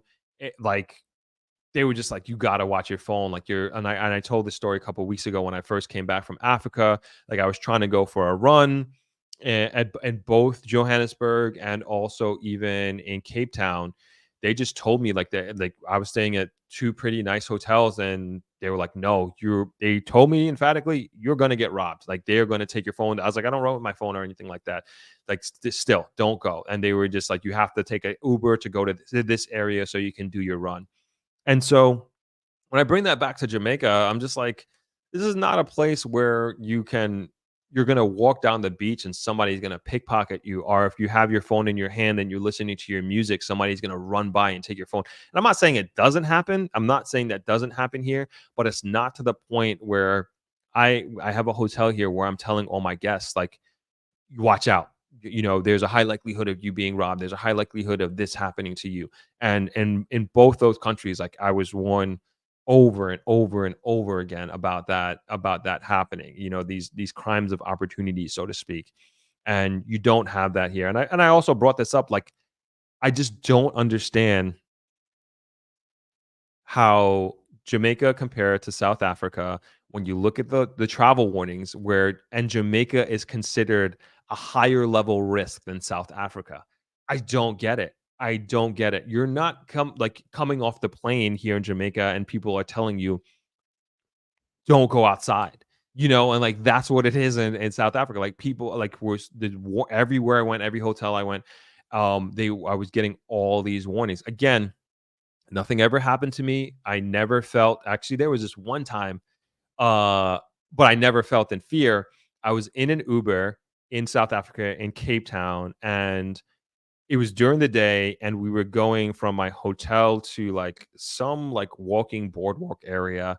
Not boardwalk, but there's like a nice walking path along the beach, along the shore. And the Uber driver, he's like just kept looking back, and I was like, "What's going on?" And then he's like, that guy." And this guy was like rolling up, like walking really quickly, and then he got into like a light jog, and he's coming to rob us. I was like, "What?" And then he was just like, he rolled down the window and like cussed them out, and then he drove off. And that, I guess that's what the guy's intention was. And another thing that I was warned about is like if you're in your Uber on your phone and the window is down, like don't do that. They're gonna come and take your phone. That was in South Africa, and that was also in Medellin. Like always keep the window up. Don't be on your phone looking down while you're in the Uber because they will take your phone. And so again, like with South Africa and Jamaica, I don't understand how Jamaica has a higher level of travel warning than South Africa. And I'm not trying to say that South Africa should be at Jamaica is. I'm just looking at like I just don't understand how this is an equitable system. This is coming from the United States government, and it just does not make any sense to me. Any sense to me. Let's get into let's go back into some of these comments here. 876 says South Africa has the highest rates of sexual assault too. I wasn't aware of that. Empress says, "Wow, that's crazy." Yeah, it's yeah, it is crazy. And really, again, I'm not trying to put South Africa down. I'm just trying to understand the system. And I am going back to South Africa. Like I love it there. I'm particularly in Johannesburg. Like I'm going back to the apartheid museum. Like I haven't been discouraged in any meaningful way. Like it is I'm like blown away by that place in so many ways, like from an intellectual standpoint, from a historical standpoint, from a cultural standpoint, and I just cannot get enough of it. And I'm probably going to go back relatively soon, to be honest. Delano says, "Hey, Throp, checking in from New Jersey. Great content as usual. Just left Negril on Thursday. Be back in a few weeks. By the way, the project is going great. Working on number 2 as we speak. Awesome, awesome. Happy here." For those that are unaware, Delano Dowdy, he's the principal. He is the leader of the, what would I say, Coral Seas to the West. And so he attended Throp-X 2023 last year. And on the real estate tour, we visited a property on the West End of Grill. It's a hotel, 30-room hotel. And him alongside a bunch of attendees for Throp-X 2023, who for the most part were all strangers, met at the conference. They decided to pool their resources and to buy a hotel. And they bought Coral Seas, and they are in the process right now of converting Coral Seas into luxury condominiums. And we shot the video already. It's going to come out in a few weeks. I went there a few weeks ago before my Africa trip to shoot the progress, to get the inside story on Throp-X. I'm sorry, on the conversion of the purchase of Coral Seas into what is they're calling now the West. And it was just phenomenal. And I'm just so proud that happened at Throp-X. So proud that they are doing what they're doing. And as he is saying, they're working on number 2 as they speak, which I do know about, but I am not going to talk about. And they're coming to Throp-X again, and they are going to be there, and they're looking to duplicate it. And so many people were saying, how come they didn't I didn't hear about this. How can I get in? And all these things, right? And I missed out on this opportunity.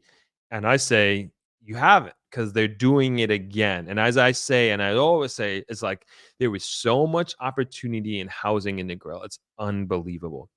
I just don't know how, particularly Kingston developers are not coming here, are not having a meaningful presence in the grill at this time. And maybe they don't know that the housing need is so great. And these folks, this group of investors now have taken that on, and they are doing well, and they are ready to move on to their next project. And so, for those who are looking for an opportunity to invest in real estate and to invest in Jamaican real estate, especially particularly here in Negril, I think this is a great opportunity for you to work with Delano alongside Maura Watson, who is the realtor who made this deal happen. And two great people, especially I work with Maura. Actually, I should say I had Maura on the podcast before. And she's one of the realtors that I recommend. And just a great story about Throp-X. And we've sold property in Throp-X before, but that for sure was the largest deal that has gone through my investment conference. So thropx.com if you're interested and you want to find out more information. Justin D says, can't afford oxtail in Jamaica. Yeah, oxtail's up there. We have it on our menu though here, travelers, just so you know. And it's pretty good. It's really good. I actually got to stop eating it so much, to be honest. Chelsea Clinton says, Strop, you're spot on. We have to create an egalitarian society so that everybody can have a vested interest in the development of Jamaica. I absolutely agree with that. Very well said. Dr. Mayer says, thanks, Rob. I have been doing a self-care retreats in the Caribbean islands for business professional women, and Jamaica is on our list for August, and I really want to help people do more inter-Caribbean travel, trade, wellness, and healing, especially healing to begin becoming more mentally stable and prosperous and profitable. I agree with that. I think Jamaica is a great location for all of the above. Jamaica is a really special place in that regard. Jessica says, hey, love your channel, staying at Travelers now. Having a fantastic time, taking a break from the afternoon heat. Very interesting discussion, especially having now spent a few days here. Awesome. Thanks for staying with us, Jessica. Really, really appreciate the support on the channel and also the support of Travelers Beach Resort.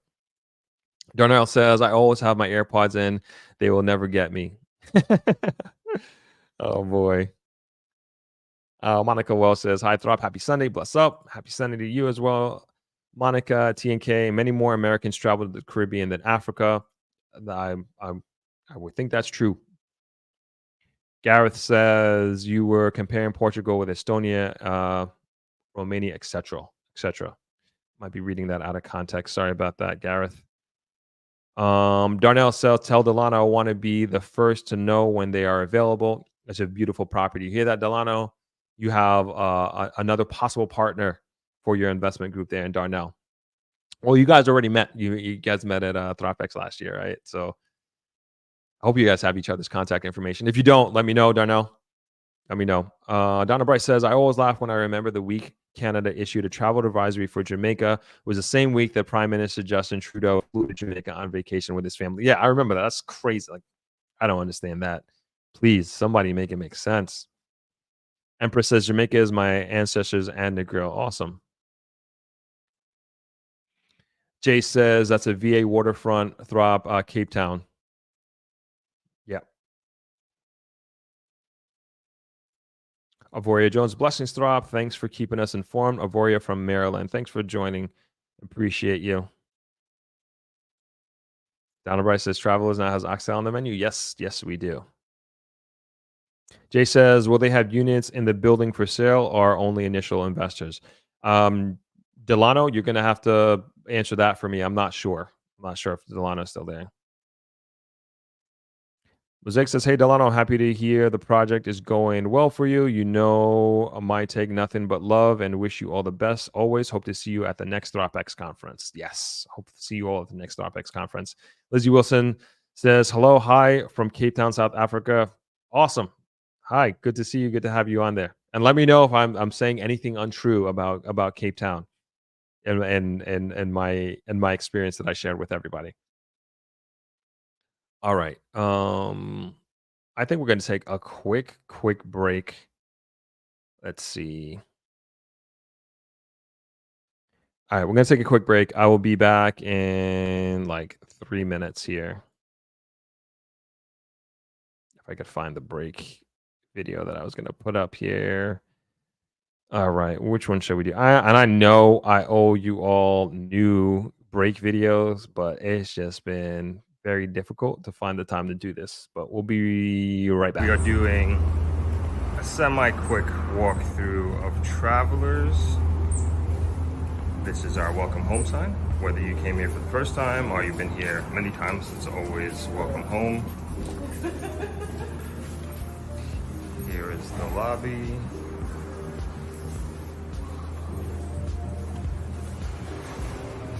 Then the front desk is over there. And if you play the piano, you can play the baby grand piano here. And we just put this lobby bar here, which we haven't began using, but it's kind of turned into a makeshift tour desk. And here is the meat office, Negril Education Environment Trust. This is my family's nonprofit organization. And yes, we are also part of the Rotary Club, the Negril Rotary Club.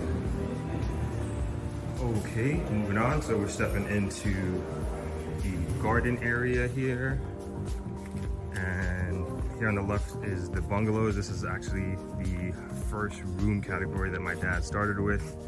Started with 3 of these and then slowly built it up to the property that it is today. So this actually used to be a jungle before my dad started this, and started from scratch. So up here above the lobby, these are our suites and deluxe rooms. Then over here is the superior rooms. They're grafted mangoes and they're really, really good. And then over there is our standard block. And going down the bungalow path here, we're doing a little construction here. This is one of our bungalows. Give you guys a sneak peek. Hope this is dry. Okay, it is. Just a little quick sneak peek. Brought the ceilings up. Well, got AC. That's it. Not even gonna explain the concept, but I'll just give you a quick look-see on what we're doing here. All right, I don't know if I was supposed to show you that or not, but that is that. Okay. Moving on. Keep going towards the beach. I'm not sure if you can see that from here, but that's the direction that we're heading in. And then over on the right, morning.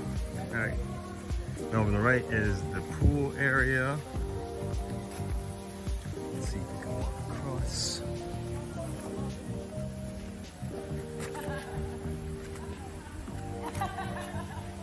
Hope I'm not moving too fast here, but no gimbal or anything. This is just with my phone. And this is a pool, has a bar, swimmer bar, which we open. I think they're opening it today, as a matter of fact. And that's the waterfall. And then under the waterfall is a grotto, so little cave-like thingy. That's cool. It's not too far, not too deep of a pool, I should say. So no diving. Then moving on. Oh, sorry, I gotta walk back across.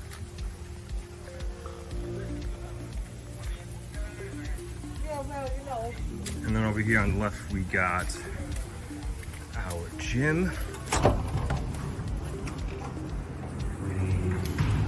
We just repainted it. So we got treadmill, we got techno gym weights, if you know about weights. These are top of the line stuff. Super proud of that. Elliptical, pull up, chin up, dip bar, squat rack. We got 2 exercise benches and bench press and a bunch of different plates. And there's me. Let's keep this moving.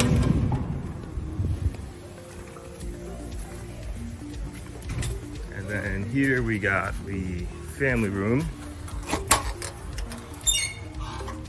It's kind of a place if you want to come chill out, want to read, hang out with the family. And then here we have like a map.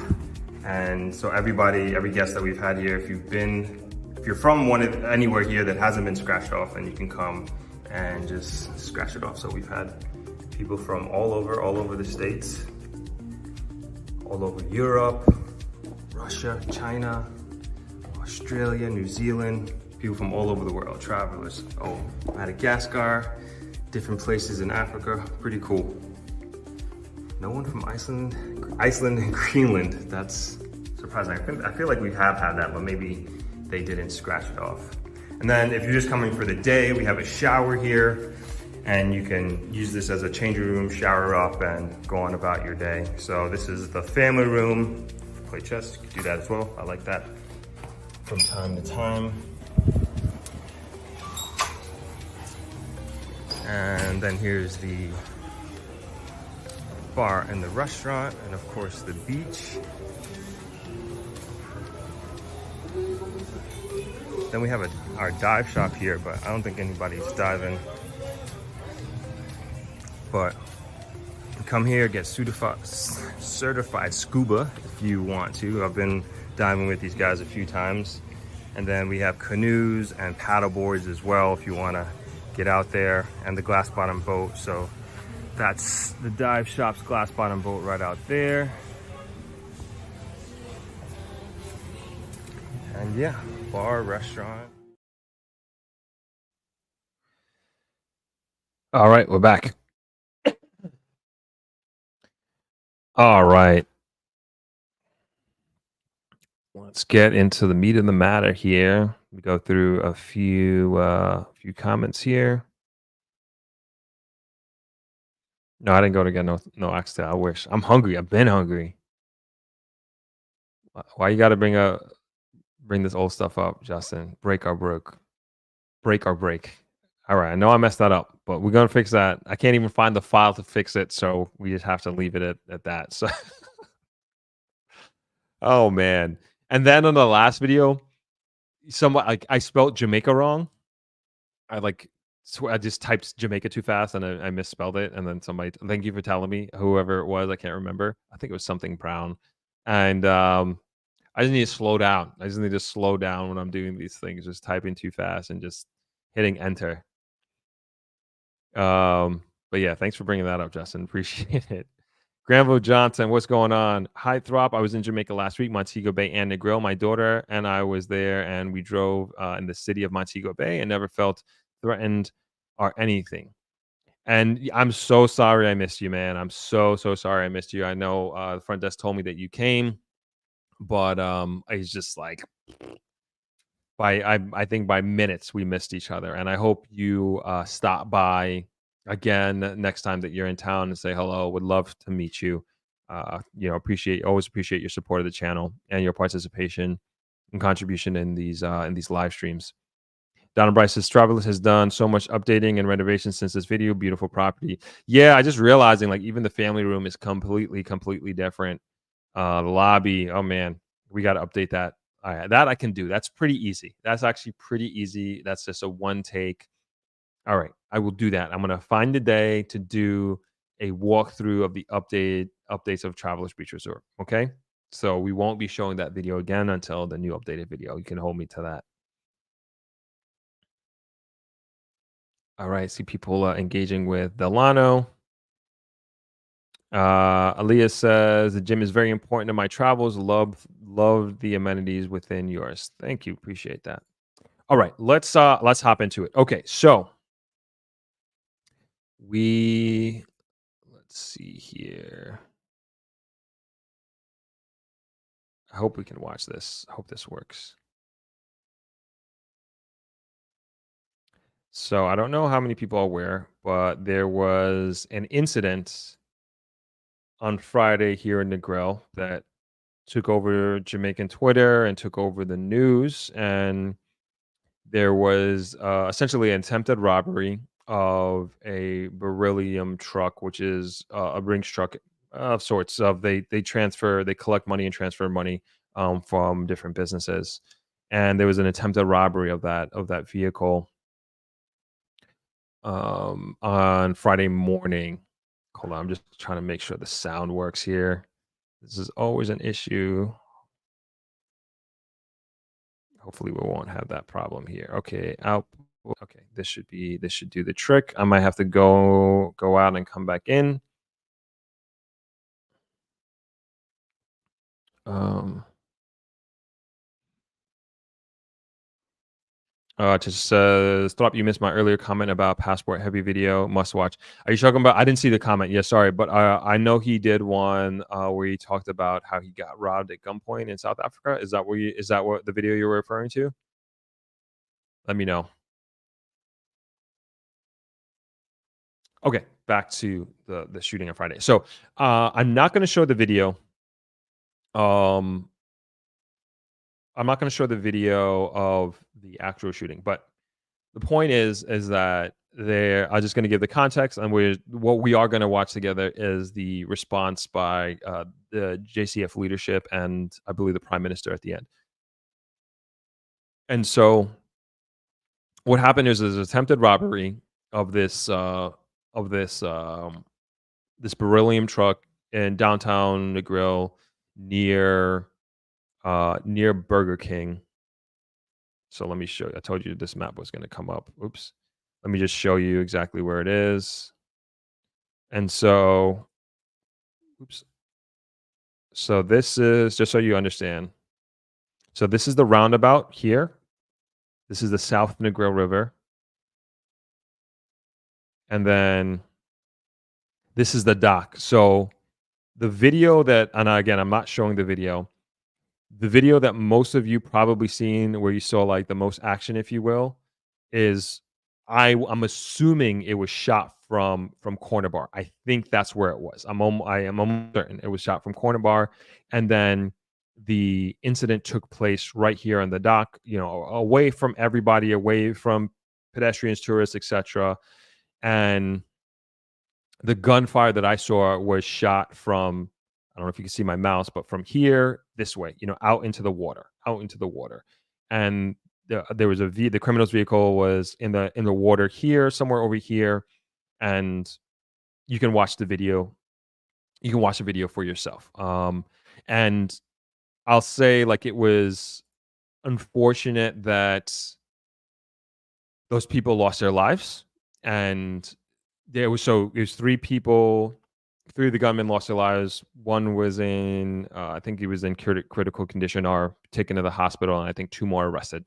I believe there's different papers saying different things, and so, you know, I think I always say, like, any loss of life is a tragedy, and but I do believe that the police force did what they had to do in this situation, and they foiled a would-be robbery. And if you watch the videos, it looked like a movie. It looked like it was like something. I don't know if you've seen the movie Heat, but it was like that. And um, I'll say like a few things on that before we watch the response here from the JCF. Uh, It was such like it was a proud moment, I would say, for the JCF in many ways, right? And that they were trying to like say this in like a politically correct way, so to speak. I felt like in the past, this is probably the best way to say it. I felt like in the past that criminals in Jamaica were a step ahead of the police force in the past, you know, and that they were so savvy and they were able to get away with this and get away with that, et cetera, right? And now I feel, and this was before this happened, I feel that the JCF is so far ahead of the criminals in many ways, and they have access to so much information. And what made me like bring this up, I was at a community meeting, and this was maybe like maybe a year or two ago. And there was a string of robberies that happened in Negril in the greater area where they were going and robbing these stores at gunpoint and taking the money at the cash register, that sort of thing. And ASP Hamilton was there, and he was just he was just responding to the community, the outcry, and it's like we're like everybody's like, this is ridiculous. How could this happen in the grill? And he was basically saying he was very, very passionate about what he was saying in his response. And he was more or less, this is my interpretation of his words, but he was more or less saying like he's gonna catch these guys, gonna bring them to justice. And behind what he was saying, I could tell he knew who they were and he knew where they were. And that I could be completely making this up. I could be completely false. But my read on his body language, on his cadence, in his words, the tone of his voice is like he already knows where these guys are. He knows who these guys are. And he couldn't outright and come say it. But I had full confidence that he was gonna get these guys. And I thought these guys were like, I thought they were gonna kill him. I thought these guys were dead. They have no chance. But they were able to apprehend them, and they weren't they weren't killed, and no loss of life happened, right? And so what has also been happening, and it's these things that we got to keep in mind, is that there has been an incredible amount of investment in intelligence, in vehicles, in equipment, in resources in the JCF over the last, say, 8, 10 years, 5, 8 years. And I remember keeping up with this. I was like, man, they're putting so much money into this, into the Jamaica Eye. And you see vehicles, you see this equipment and that equipment, and you're reading all this stuff. And I'm like, man, I hope it's like, as I'm reading these articles, like I hope it's in time. And I also hope that it's not in vain, right? And I also knew that the lead time on feeling the impacts of this investment could be quite some time, right? Because you have this equipment, you have this technology. It takes some time to train the police force. It takes some time for them to learn and understand the equipment. And then also, I was also worried from a judicial standpoint as well. Is like, is this particularly like with the Jamaica Eye and video evidence? It's like, are this stuff? Is this going to hold up in court? Type of situation. So I was also worried about legislation, and so I'm well aware of the investment that the government has been making in the JCF and the equipment and the technology and everything. And to me, I looked at this incident and how this operation and how it was conducted and how it was laid out. Like, it's almost like a turning point. Like, my opinion, my interpretation of this is like a turning point in JCF and how they operate, and also in just general criminality in Jamaica. And I'm sure there are many examples that have already been done of like this investment paying off, so to speak, but in smaller ways that we have no idea about. But this was like the most public display of this. So publicly was it seen, like, and then not only like on the intelligence side of things, just like the tactical aspect of it. And you'll see like with the commissioners is saying and like kind of warning people and telling them, when I say people, potential gunmen, is that the JCF is far superior in their training, far superior in their training, and he gives a lot of warning to that. And it's, again, even just how they move in the video, and just being, I don't know much about guns and obviously tactical operations, but they seemed very deliberate in every shot and every move that they were making. I was like, this is crazy. I was like, this, like, we're watching a movie unfold in front of us, and just well executed on so many levels. So that's kind of like my overall feeling, is like this is I feel like a turning point. And I would even say, if I'm a criminal and I'm looking at this, like a potential gunman, this is like, things are different. Like, it's not like what it was before, and like this is a different unit. Like in a big way. And so, and again, incredibly proud moment. The last thing I'll say before we get into the video is, like, I was in these Facebook groups as well, and some people are just like making these comments that, oh, Negril has turned into a war zone. Jamaica has gone to hell, like all these things. I'm like, what are you talking about? This is the exact opposite. The exact opposite. And a lot of them, I could tell, of the people who are saying these things, they don't necessarily live here. They were on the sidelines, as most of these people who have these sorts of comments. And this is the exact opposite. And things are always going to happen in any country, any city, any community, even the smallest of communities, the smallest of towns in the world. And what I think really counts and should be judged, if you will, is the response to those things happening.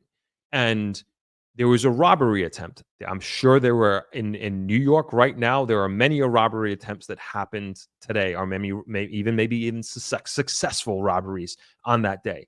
But in Jamaica, in Negril on Friday, there was an attempted robbery, and it was foiled by the intelligence and the execution of operation by the JCF. And I think that that's where the focus should be on. To say that Negril is a war zone, or Jamaica is a war zone because it happened, no, the police did their job. They did what they were supposed to do, and they handled it at the highest level of professionalism, in my opinion. I was going to read a statement by the. We'll just watch the video. I know I've been going on and on and on. All right, let's see. Let me know if you can hear this, please. And this was on the BOJ TV Live YouTube channel. Constabulary Force conducted a deliberate and well-coordinated operation in Westmoreland aimed at disrupting. Sorry, can you hear? Please let me know if you can hear or can't hear. And apprehending members of a criminal network planning to execute a major heist. This operation was part of our ongoing efforts to deter the activities of criminal organizations and ensure the safety and security of our citizens. During the operation, our officers intercepted multiple vehicles associated with the criminal network. Unfortunately, the suspects chose to engage the police, resulting in a gunfight. As a result, 5 gunmen were shot, 4 died, and 1 is currently being treated after being rushed to the hospital by the police. 6 weapons were seized, including 3 high-powered rifles. We are grateful to report that none of our police officers were harmed during the incident. This operation underscores our commitment to combating criminal activities and dismantling criminal networks. We want to send a clear message to all criminal elements that their actions will not be tolerated, and the JCF will take decisive measures to protect the public and uphold the rule of law. The incident is being investigated by iProbe and Indicom, and we will provide further details as the investigation progresses. We continue to urge individuals to peacefully surrender and cooperate with the police. Confronting highly trained police officers poses significant risks and can lead to lethal consequences. We encourage anyone with information to come forward and share what you know. I take this opportunity to remind persons that harboring criminals is an offense. Your cooperation is vital in our collective effort to maintain a safe and secure Jamaica. The JCFI Command remains steadfast in its mission to deter and dismantle criminal organizations, ensuring that law and order prevail across our nation. At this time, I'll invite Deputy Commissioner Fitz-Bailey to give a little bit more detail on this operation and this incident this morning. So Bailey? I just love to point out that the incident is as a result of an ongoing investigation that started as far back as February 2023. Out of the investigation, we have arrested 8 persons. They are before the courts. And during this morning operation, the weapons seized included 2 M16 rifles, 1 AK-47, 1 Glock pistol, another 9mm pistol, and a .38 pistol. We continue our investigation because we intend to dismantle this criminal network that has been operating right across Jamaica. We know who they are, and we will not stop until every one of them is brought to justice. Well, there have been several attacks on Beryllium Company, the courier company. One can recall in 11 months ago, we had a major incident in Mandeville where a significant amount of money was stolen and persons were shot and injured. It's a continuation of those investigations, and it's basically the same criminal networks that have been involved. I like to highlight the fact that what we find is that a number of criminals from different organizations have actually come together in this effort because it's a very lucrative concern. Based on our information and the work that we have put into this operation over time, it appears that these criminals believed that Westmoreland was a soft target. But I want to say to you that as long as the police are here, there's nowhere in Jamaica that's a soft target. And so that was demonstrated this morning. And our relentless pursuit against criminals will take us anywhere criminals exist. Case in point, there are 2 individuals who are wanted for multiple murders who have actually fled our shores and found themselves in the Dominican Republic and the Bahamas.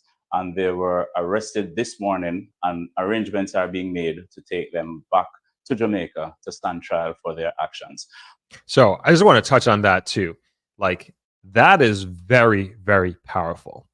And that to me tells me that those 2 criminals who fled Jamaica, they were fearful enough and knowledgeable enough to know that they were eventually going to get caught here in Jamaica, and they needed to leave and they needed to get out of here because of the intelligence and the resources that the police have. They were going to get them. And again, it's not like before, and I'm not saying that every criminal is being caught, but it's not like before where you can do something and you'll get away with it. And it's not like, and then you gotta have the confidence to get away with it. Like, if you do something, you got to do what one of these guys are doing and try and get out of here because you're gonna get caught. Like, that's just my feeling. I feel like the amount of knowledge and information that the JCF has now is like, it's crazy. It's crazy. And like I said before, I don't feel like the criminals are a step ahead of the police anymore. I think the police are far ahead in the information that they have. And like, even the unit, I don't know if they're going to mention the unit they talk about, but this is the anti-terrorism unit. I forget what it is, but let's finish watching the video. But I just wanted to pause and acknowledge that. I want to assure the public that anywhere criminals go, we will pursue them. A criminal anywhere is a danger to us everywhere. And so our relentless effort and pursuit of criminals, especially violent criminals, persons who commit murder and who have caused harm and maim and misery to our communities and our citizens, we will not rest until we pursue you and put you before the court. Again, I want to appeal to these criminal elements not to engage the police. Our superior training will cause us to come out victorious in these operations. And so this is not what we want. We would rather take you before the court and give you your time before the court. The decisions you take to challenge the police officers may not give you that opportunity. And so we appeal to you once more. Please lay down your weapons when our men and women come at you. It poses a significant danger to yourself, but it also exposes my officers to danger.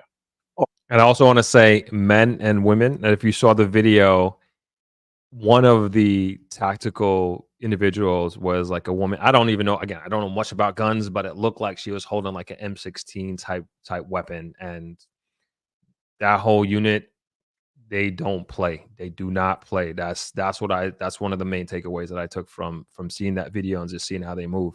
Operation training and deployments will continue. We are determined to relentlessly pursue criminals wherever they will be or wherever they go. And just to assure the public that the JCF will be deployed island-wide and will be consistently there to support these kind of operations. We want to assure our citizens that you may go about your lawful business, and we are determined to create safe spaces for you to continue to live your lives without violence. Just today, we got a report of intelligence-led operation by the security forces, which resulted in the interception and proactive work in derailing attempts at another robbery.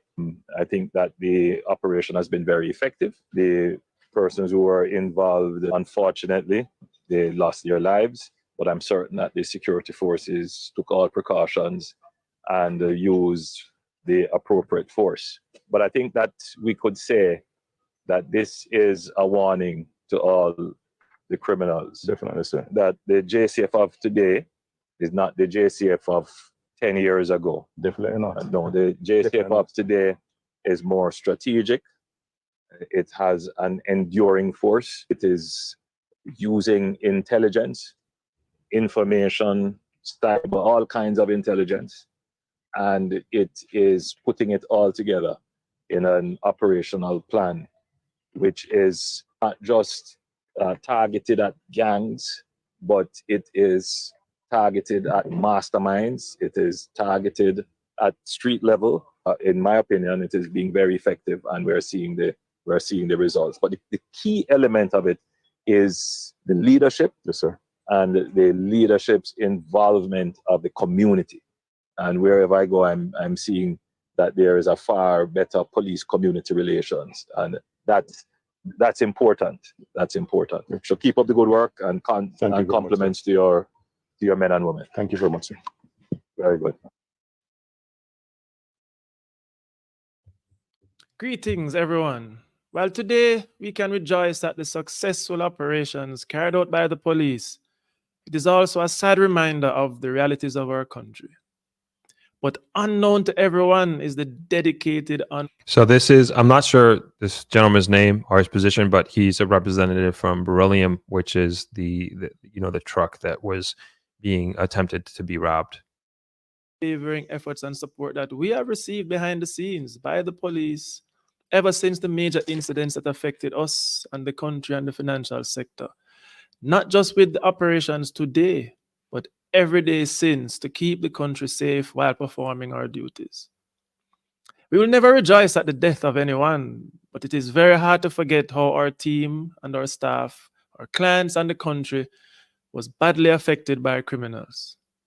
But while the public may have moved on to the next topical news item, we and the police most certainly have not.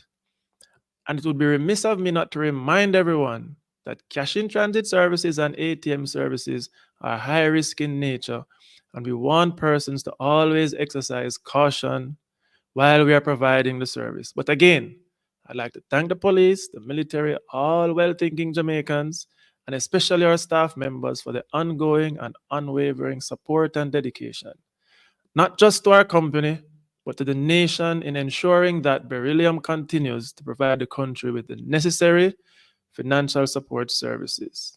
Thanks, everybody. All right.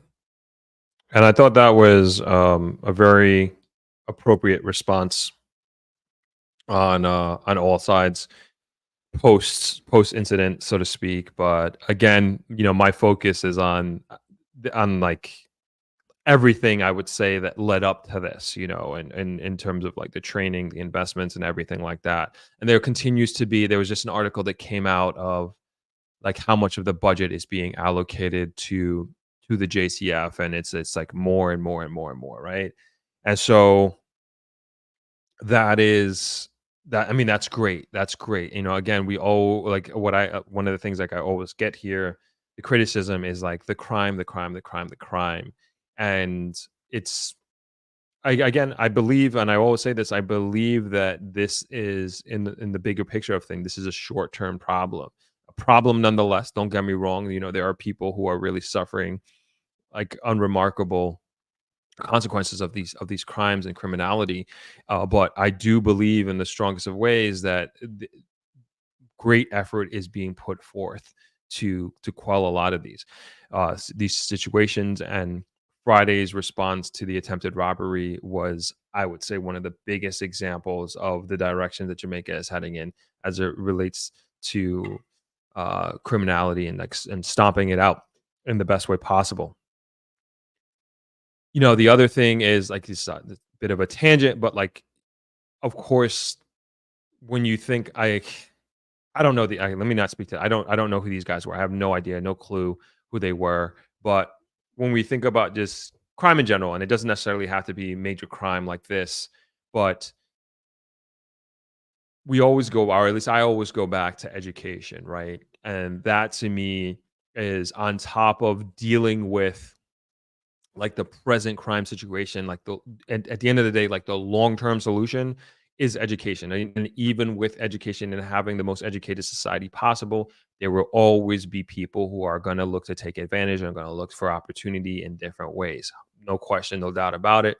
But to me, it's like how we can bring it down even further and an even more rapid rate is for sure education. And I will always say that. And I think we should always be thinking like that and investing like that accordingly. But without a doubt, this was something a proud moment for Jamaica, a proud moment for the JCF.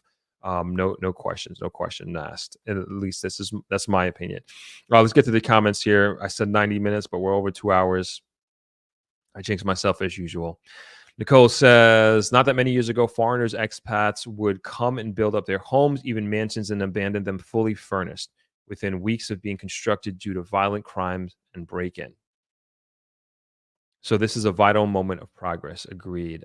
Corey says, Throp, my comment was took it down. No, I didn't take any comment down. People will be saying that I take comments down. I don't take any comments down. This must be YouTube or something. I don't know. I don't know what you said. I don't know if you're reposting it here, but unless you're being like mean or to somebody else, like you could be mean to me, I'll take it, take it, no problem. And you're being disrespectful, like then it'll get taken down. You'll probably get kicked out, which is rarely happen, but I don't take down comments. Corey MP says, these guys are out there, don't care about anybody but their pockets. Alive, they are out on bail, back to more crime. Justin says, I'll say it again, no sympathy for people who would not hesitate to take your life for a few dollars in their pockets. Fair enough. Corey says, exactly, Justin. Janice Moore says, why is it being said, unfortunately, they lost their lives. They died doing what they love, just like when a hiker falls to his death. The family always say they died doing what they love. Prize received. I say that because it's like, obviously they chose to do this, and they suffered the ultimate consequence of their choice and they lost their life. I say it's unfortunate because they could have just, been arrested and gone to jail. And, and this is a lesson I would say, like the police commissioner is saying, that for others who are out there, because there are people going to watch this and they're going to still try to rob a bank. They're still going to try to rob something, and is not going to care. And like the message to them is just like, when you encounter us, you don't want the smoke, right? And you don't want this because you're going to end up just like these guys, sort of situation. And that's his messaging.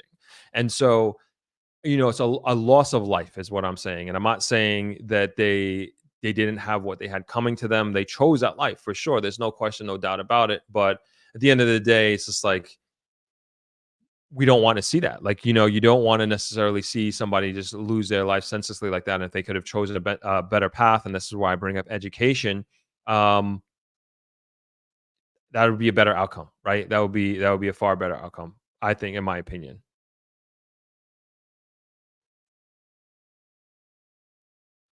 Somebody's saying they can't hear the live stream. Let me know if anybody else is having that issue.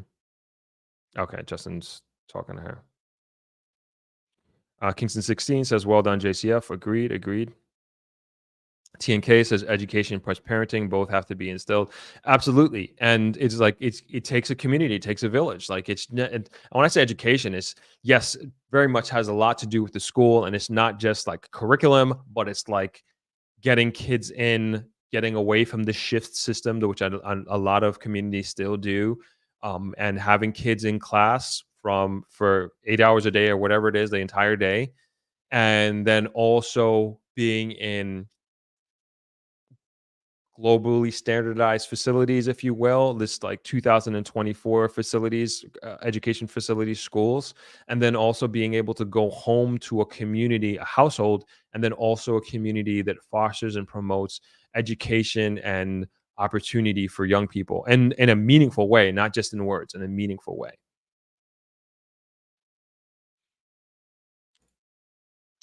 Shah says, so true, education and resources for unemployed people to find work and programs to build skills. Sadly, poverty leads to crime too. Exactly. But this is different, right? And this is going back to a comment that somebody said. And I'm not saying that you're saying this, Shar. I'm not saying this at all. But somebody wrote in a Facebook comment that's like, this is what happens when there's no jobs or there's no opportunities available. No, that's not what this is. This is a mastermind plan that went awry. These guys they chose to do this. They planned to do this, and they decided to they wanted to go the fast route. They didn't want to go and get a job and do this. This is not a crime of opportunity. This is not a crime because one of the people allegedly was a teacher who was part of this, allegedly, from what I heard. You know what I'm saying? So this is not like at least one of them, some uneducated person that never had any opportunities in life or anything like that. That's at least one of these people. That's not the situation here. And like, you can't say that this situation is because there's no jobs or there's no opportunity. I don't believe that. Not in this situation. Kinston says, I was in Montego Bay 3 weeks ago and felt safe and had a great time. Rochelle says, I stayed in Negril for 1 month and it was the best experience I've had in years. I'm from the Cayman Islands. Nicole says, thanks for raising the point on education, as it's important to consider the socioeconomic conditions of those committing the crimes and why. Empathy. Very, very important. Very, very important. Like, it's not like you just be like, oh, they're just criminals. That's what they do. Like, what led to this? What influenced them to get into this line of thinking, this life, and what happened, what happened for them to go down this path, right? And it's important. And if we just write it off as just like criminals being criminals, and we don't go into that, then it's just going to continue. I believe that's going to continue that cycle, right? And that's why I always say, like, education, and don't get me wrong, yes, there are educated evil people out there too. Yes, I know that, I understand that. But again, from a societal level, if we increase literacy rates and it's going to increase opportunity, it's going to increase the higher quality decision making of the individuals and of society. Empress says education is huge. Nicole says, oh, it feels safe coming back this week. Rochelle says, yeah, Jamaica has a lot of work to do as it relates to the educational system. A lot of work. If you haven't, take a look at my last video with Captain I Can. And that was shot like maybe 2 months ago. Michael Reed says, a lot of jobs are low paying, so they take a chance. JA needs to look at the pay structure. Michael, so you're telling me that because jobs are low paying, these guys, you're going to go rob a bank? You're going to go rob a truck? No, that's a different mentality. It's not like Jamaica is not a place like that. People are starving. There's widespread starvation and like, I was going to say Gaza, but that's obviously an extreme example. But there are many other examples around the world where it's like the government is literally like just failing society as a whole. Like, Jamaica is not there. I believe Jamaica is moving in a direction, but like, I cannot justify that a bank robbery to say that wages are low. Again, this guy one of them was a teacher, allegedly, and so that's why they robbed the bank. To me, it's like, these guys, if you're gonna, I don't know. And the other thing is, like, how much could they possibly have gotten? I don't know. But this is just like, you're going after, Range Rover money. You're going after, I'm going to build a house money. You're going after I want jewelry money. You know, when you're robbing doing a heist of this nature and of this magnitude, right? So it's hard for me to equivocate that this being a result of low wages.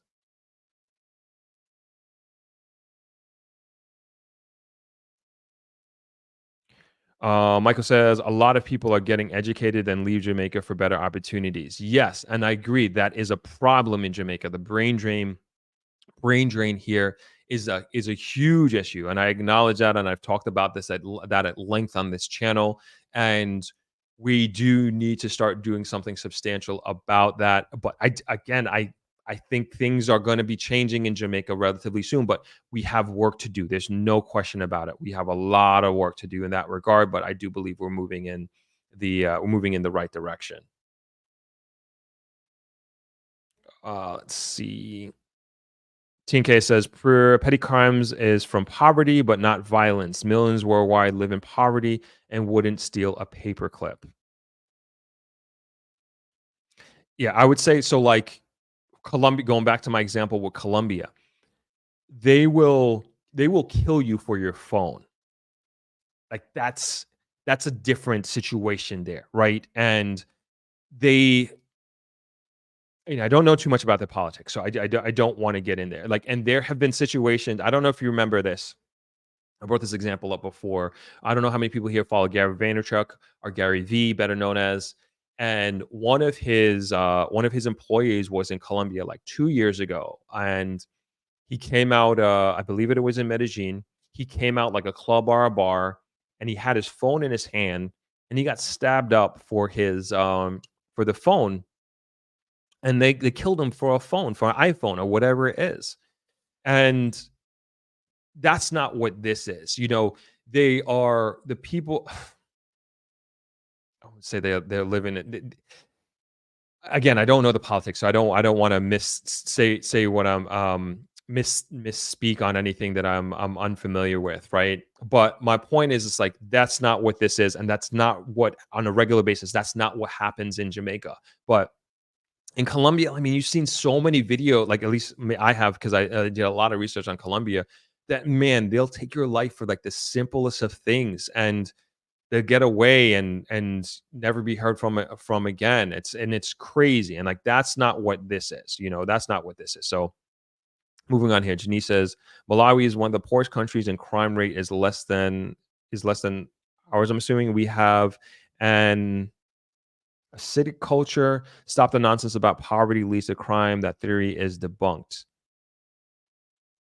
Corey MPA says real poverty in some places in Asia, Africa, and safety isn't an issue. Jamaica has embraced badman culture. Copeland Russell says the Bible said, "You do evil, you receive evil." Sherdine says, if jobs and no opportunities were the case, how did they get the money to buy the guns? These weapons are not cheap. Good point. Good point. Again, yeah, I agree. I don't think, again, this is not, I won't even repeat what I said. Let's keep going here. Mark McCarthy says, Jamaica is a working country where the nation is very disciplined and these guys are greedy and bad mind, period.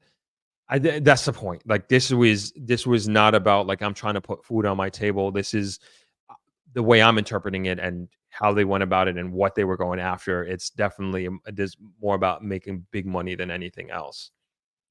These guys would rather rob than work. Most Jamaicans are about honest hustle and work. I agree with that. I think that's a larger majority. This was a small percentage of the population, very, very small percentage of the population. Delano says youth engagement is key. Education is a smaller component of the solution. Greed is a driver. The result of being on the doorsteps of the U.S., trying to live a first world life in a third world country. Yeah, I'll throw social media in there as well. You know, I'll throw social media in there as well along those lines. TNK, I know several Jamaicans that can't read yet they fish or do a trade, and they get by pretty well without stealing. Alfonso West says, what's up, Throp? Scary moment for Negril the other day. The JCF is not the JCF of the past. The government has just recently stated that they'll be investing $40 billion in the next 3 years in the JCF. Like that's crazy. That's real money going into the Jamaican Constabulary Force. Like that is going to make a huge difference, and that's going to pay dividends in decades down the line. And they're going to continue to do that. I believe they can continue to invest in this manner because it's paying off and it's going to pay off. Janice says, children in Malawi sit on the ground in school. That never happened in Jamaica. It's our mindset with not wanting to work hard. Many of our parents were poorer years ago and steered us right. Tisha says, Anthony B has a song, Nobody Wanted to Plant the Corn. Everybody Want to Raid the Barn. Good analogy there. Shardine says, when the people leave Jamaica to seek better opportunities, when they are ready to move back, they cannot afford it. There's two sides to that coin, I would say. There's two sides to that coin. I'll leave it at that. Alfonso says, a lot of high tech is to come to the JCF. I believe that. Justin says, small percentage of the population that disrupts the lives of the majority. How does that work? Yeah, I mean, that's what it is. There is not a large population of the country that is like wreaking havoc. It's like really a small percentage, but that's the reality. And they make big bangs, so to speak. No pun intended here. Riam says Jamaica is not third world in economic context. I agree with that.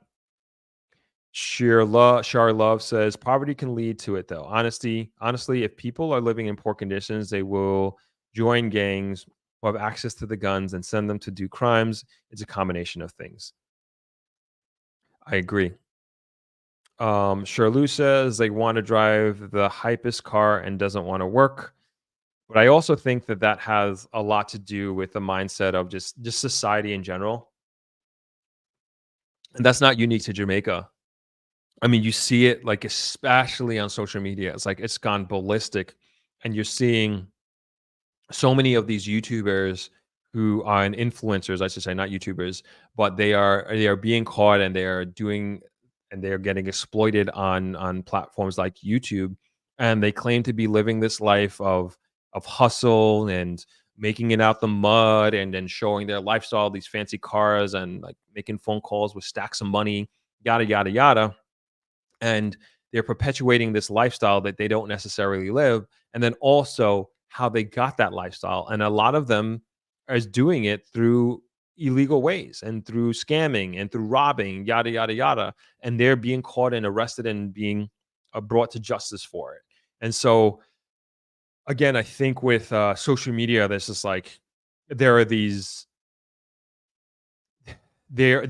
posts and influencers who are showing this life, and people, especially young people, aspire to live this way. And there's a sense of entitlement, like if this person is living that way, I should live that way. And there's definitely the attention span of society has gotten a lot shorter, and then also what would I say? Just the delayed gratification isn't there. It's more like, I want that money tomorrow. I want success tomorrow. And it takes a long time.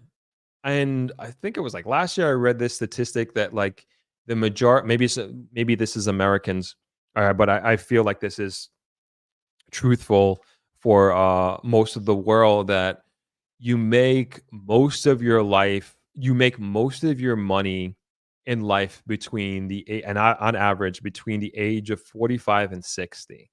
And it makes so much sense to me that statistics, and that statistic is accurate. Like I'm 40 years old, right? And I still don't feel like I got everything together by any means. But and being on this earth for 40 years, like you learn so much about life. For me, so much about business, so much about entrepreneurship. You grow your network, you meet different people who are successful, you learn from other people, whether directly or indirectly through books, movies, podcasts, whatever, who have failed, and you learn from their failures. And eventually, hopefully, you get it. You know what I'm saying? And you figure it out for yourself.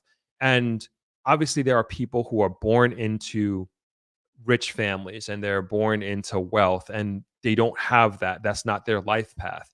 But to me, if you're living in a country and a society that has upward social and economic mobility, and you have that opportunity to better your life, and there isn't some sort of caste system or some sort of societal system to keep you down, you can make it, so to speak, and everybody cannot be a millionaire. Everybody cannot be a multimillionaire.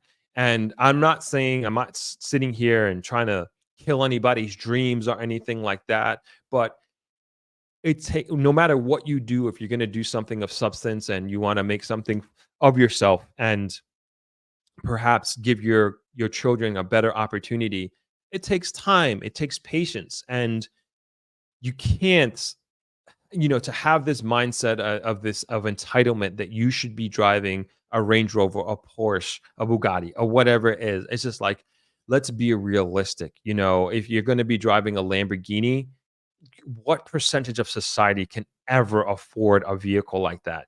And I'm not saying, again, that you shouldn't be aiming for that. Like, shoot for the stars, right? Aim for the moon, shoot and land among the stars, right? And I'm not saying that, but man, try and go after these things like just tomorrow. It's just like, that's not how life works. That's really not how life works. And for those who do make it and do get to that level, it's just such a small percentage of people who are able to do that. Give you a real world example. I ran into one of my former workers here. He started, it must have been one of his first jobs working here at Travelers. Young guy, just had a daughter. The daughter must be maybe a year old.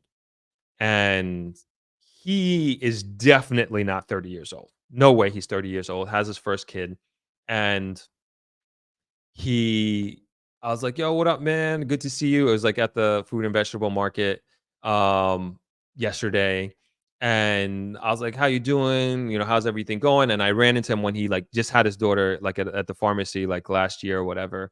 And he's just telling me just how proud he was to be a father, and how he was just saying like, it's just a different feeling. And it's like it's like a mindset of no longer working for himself. And his motivation is not really about himself. It's about his daughter. And after he left Travelers, he's working at, I'm not going to name names. He's working at this one hotel. And he's saying during COVID, they weren't giving pay increases because of inflation and everything went up. And so he decided to leave that hotel and went to another hotel here in Negril. And he's on the easy evening shift, and he was just very proud of his skill set of being electrical AC technician. And he's like, not only did they give him a pay raise, but they also gave him a pension. And he has a pension now, and he's working in a great work environment. And the other thing, like, he didn't say, these weren't his words, but essentially he said when he's on shift, on the evening shift, his company is at ease. His manager is at ease because they know that when he's on the job, he's on the job, and they can rely on him. And he was so proud of himself, and so proud to be a dad, so far proud to be a father to his daughter. And he felt, and it was just one of those things, like, I was very proud of him, and he felt like he had a good future, and he had a good opportunity.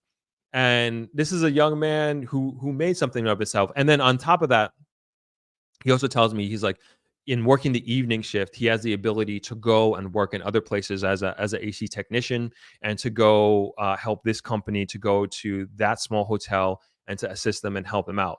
And like, legitimately happy young man, like very, very happy and very, very proud. And like, I'm so proud of that dude, so proud of him and where he is and the path that he's on, and the fact that he's so happy and proud to be a dad.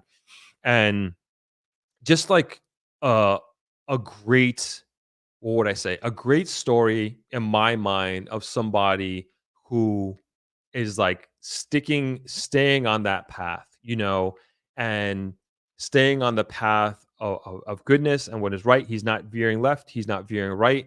He goes to work. Seemingly his team is proud of him. His leadership is proud of him at that hotel that he's at.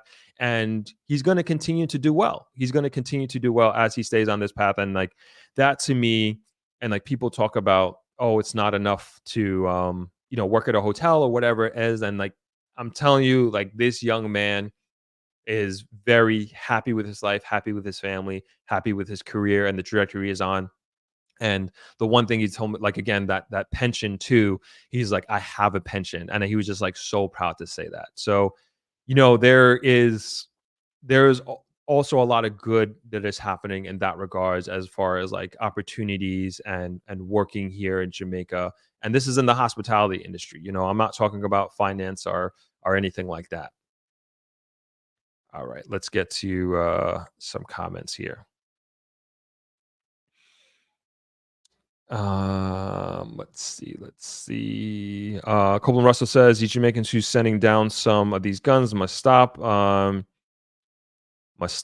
Let's see. Janice says we have to empower our kids to believe in themselves and not see badness. Dance hall artists are as role models. We have to promote nation building. And like, to that point, as I was talking to him, I was like, man, I got to get him on the podcast. I didn't even pitch it to him, but it's just like one of these stories of just like, it's just so awesome.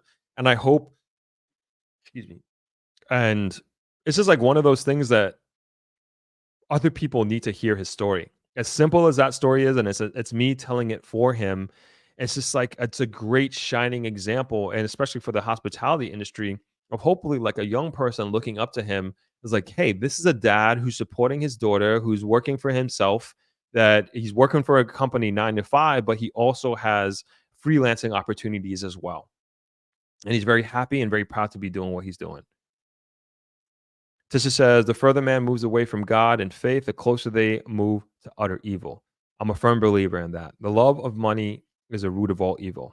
There you go. Al Clark says, too often crime goes unpunished in Jamaica, so criminals become bolder.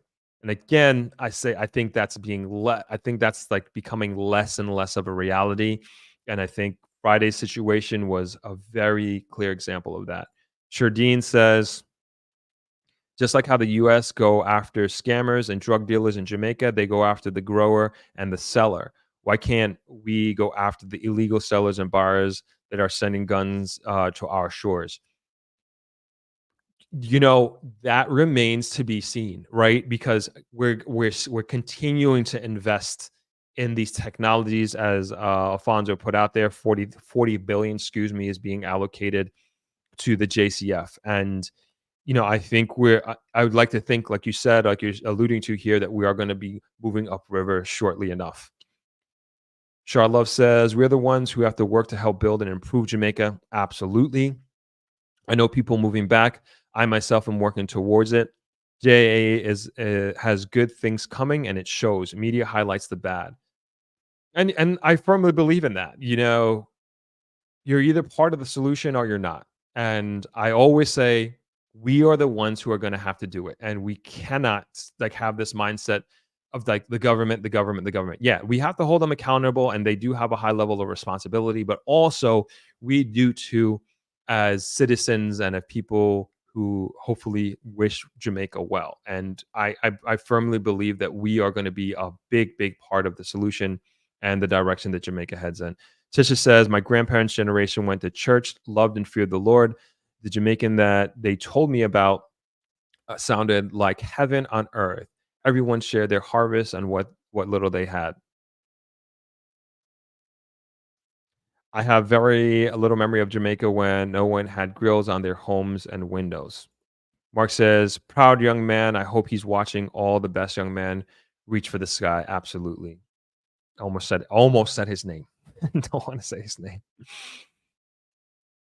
Tisha says, let's pray for this young man. Absolutely. Jana said, sad thing, these robbers, they have no financial literacy, keep robbing. They have no knowledge of creating generational wealth. 20-year-old wants to have what a 6-year-old worked 40 years to acquire. That's unfortunate. Yes, that's very, very unfortunate. Justin D says, Throp, you never answered my question about the TV in the family room. Is it on satellite? Can you watch Sunday Night Football on it? No, it's not on satellite. It's on cable. But it does have Sunday Night Football because we get the Florida feed. I think a Miami feed, if I'm not mistaken. TNK says, too much shaming of 9 to 5. You have to start somewhere, and you learn with every job. Absolutely. I would say, and I've mentioned this before, we are closing out here. We're at 2 hours and 40 minutes, folks. It's supposed to be 90 minutes. And that's where I'll close out here and say, and that's one of the issues that I've challenges I've had in building my company, and in my experience, particularly in this media space, is that everybody wants to be their own boss. And I get it.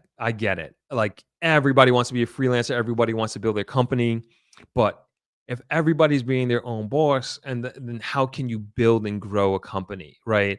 And I'm not saying that you can't, as a person, as a creator, or being in this industry, right? I'm not saying that you can't. I'm not even saying that you shouldn't, but you may not be.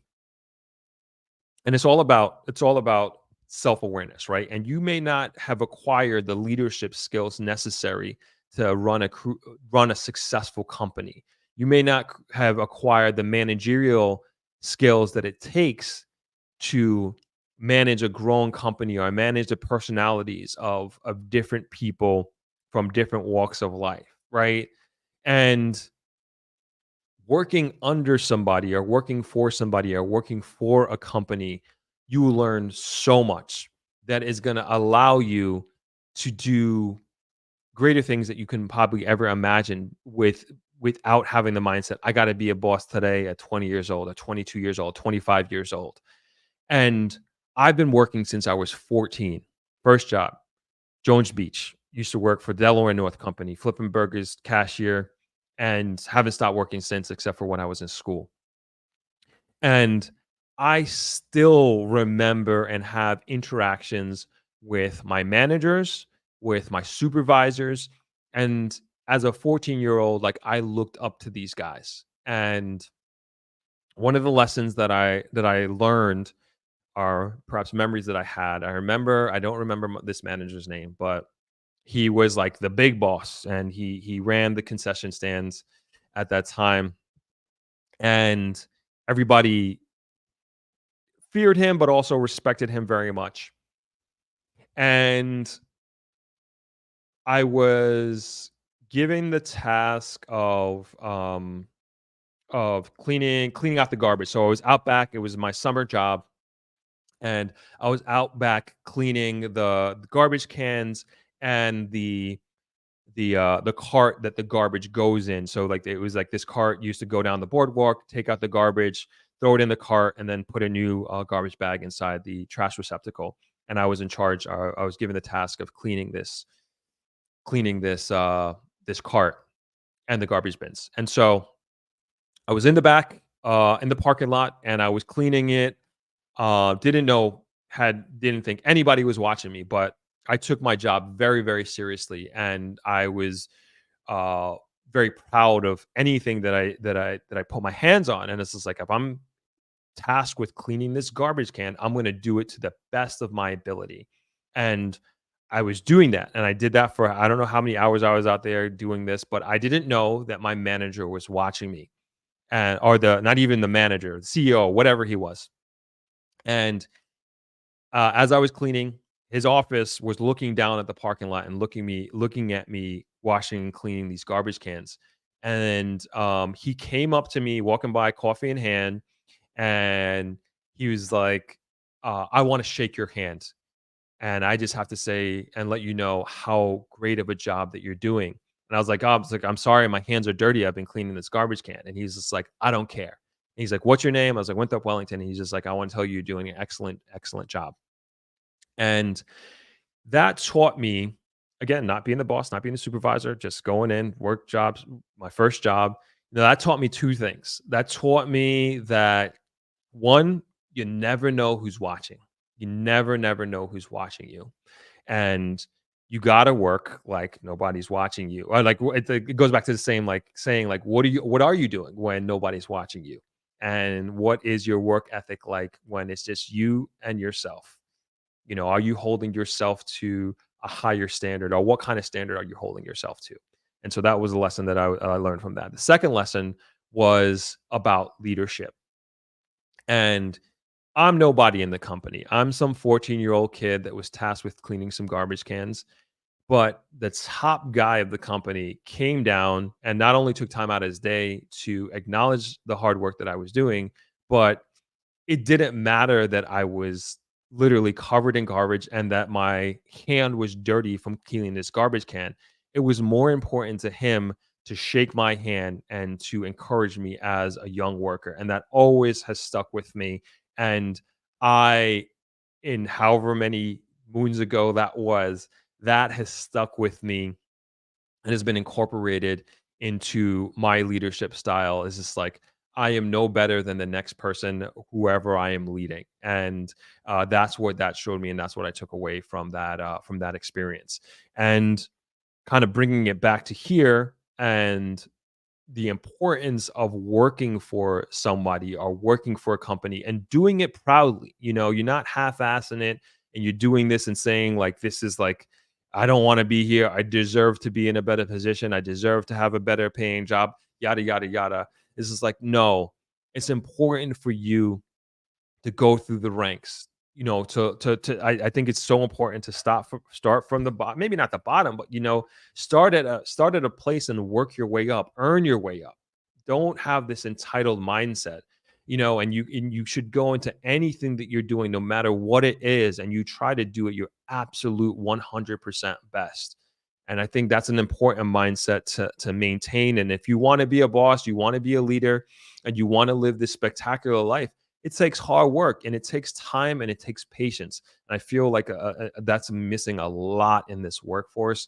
And again, it's not something that's unique to Jamaica. It's not something unique to the mindset here. I think social media has played a tremendous role in this, and it's just something to I think, to be aware of, that I am keenly aware of, and in building my company and trying to scale what I'm doing now and scale where I am and where I want to go. Right. So that's just kind of my thoughts and my feedback on this. And, I hope that we get to a place, not only from a Jamaican society standpoint, but even globally, that patience and hard work is like just like a baseline value. And like all this social media stuff is like so stupid. Like half these people who are showing off their quote unquote wealth, they're living these fake lifestyles.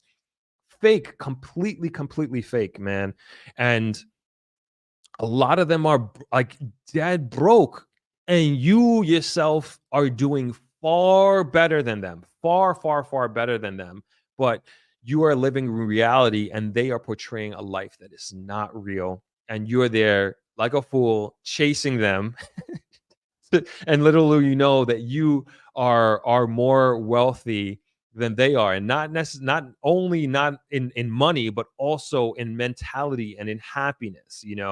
And that's where true wealth is. It's like in happiness, and people chasing the dollar and chasing this lifestyle, this fictitious lifestyle. Man, it's just like so much more important to be happy within yourself and happy within the relationships that you have, and being able to spend time with friends and family and having these rich relationships and rich dialogues and conversation.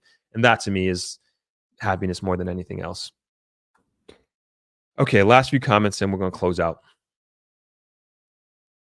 Again, it says that's the dumb thought of people. How can everyone own their own business? Who would support who? Love your story.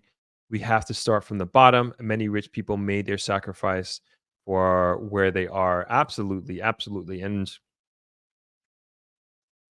I'm going to take a quote from, I don't know how many people follow Patrick Bet-David.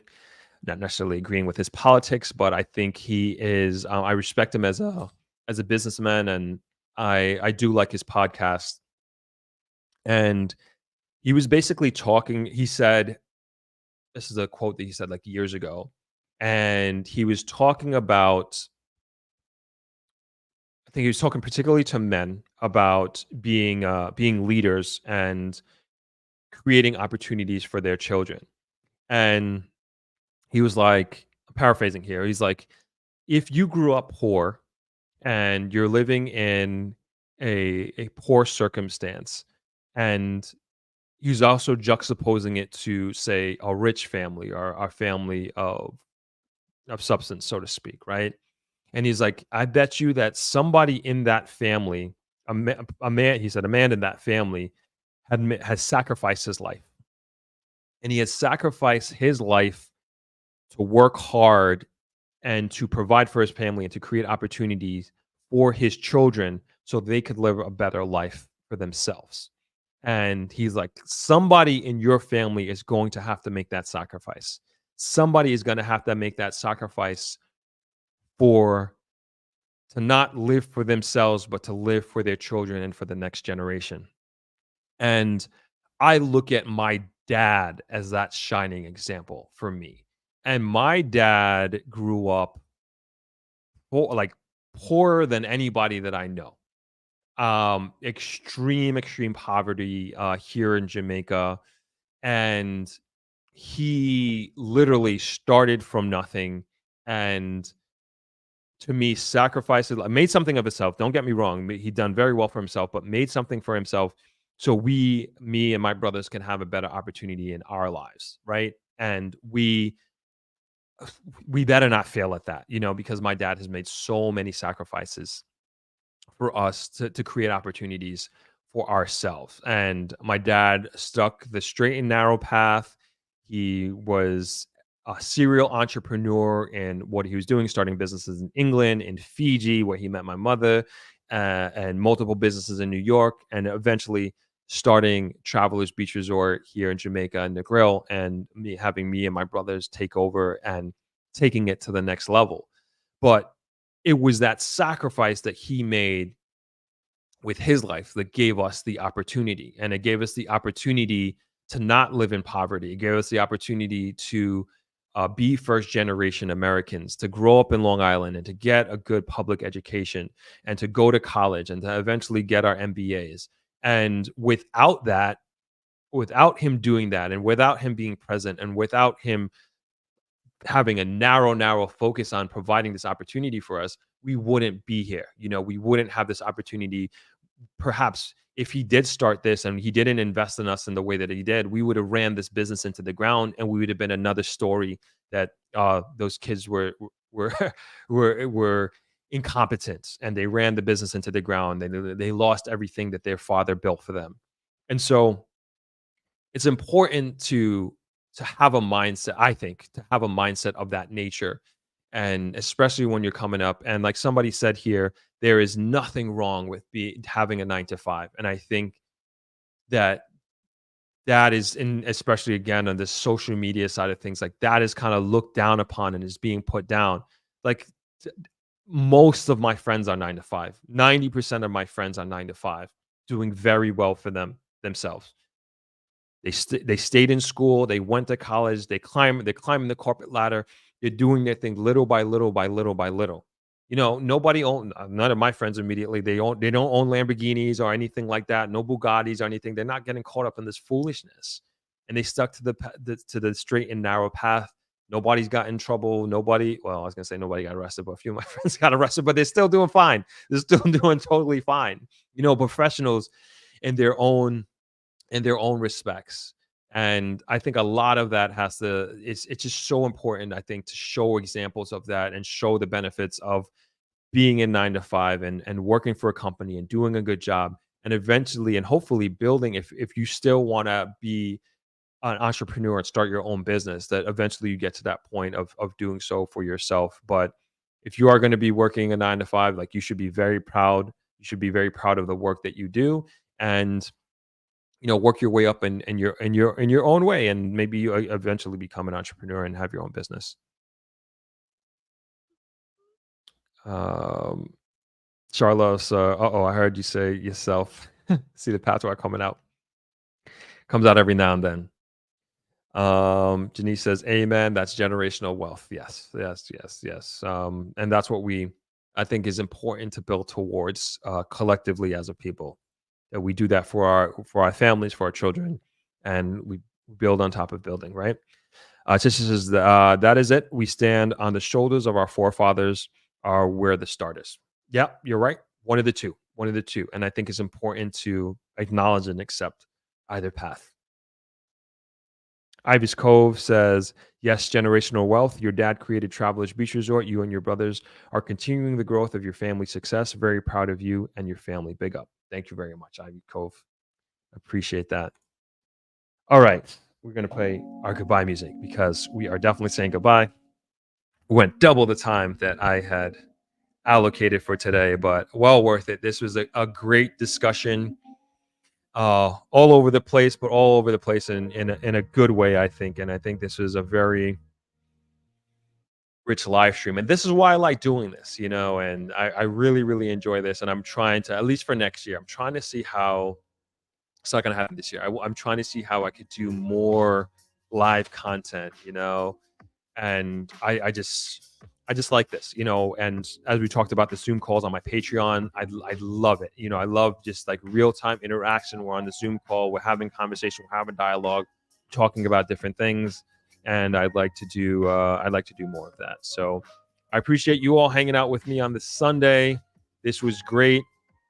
We are going to be back next Sunday again, same time, same place. We'll definitely be earlier next Sunday. Hopefully, it won't be this late, and we can go a little bit longer. As Justin says, if you haven't already, hit the like button. Now would be a good time. I would definitely appreciate that. And if you're not subscribed, subscribe. What are you doing? What are you doing? We're gonna do. I was thinking about this. We're gonna do a live stream. Maybe we'll do it next week. That like you can't comment unless you're subscribed. But I think most people are here. I recognize you all. Most of you are weekly contributors. So I would assume that you are subscribed. But if you haven't subscribed, please do so and hit that like button, as Justin says. M. Henderson says, beautiful story and testimony. Thanks for sharing. Absolutely. Charlotte says, thank you. It was a great discussion and nice reading everyone's comment. Always a great bunch of people on Throp-X Lives. Bless up, peeps. Thank you for that, Char. Appreciate that. Simone says, awesome live. So many gems straight from the core. Well done. Thank you. This says, thanks, Throp. As usual, it was a pleasure. Thank you all. I hope you all have a great week ahead. We got some content coming out this week. And again, live stream next week. And I will see you on Sunday. Peace, everybody.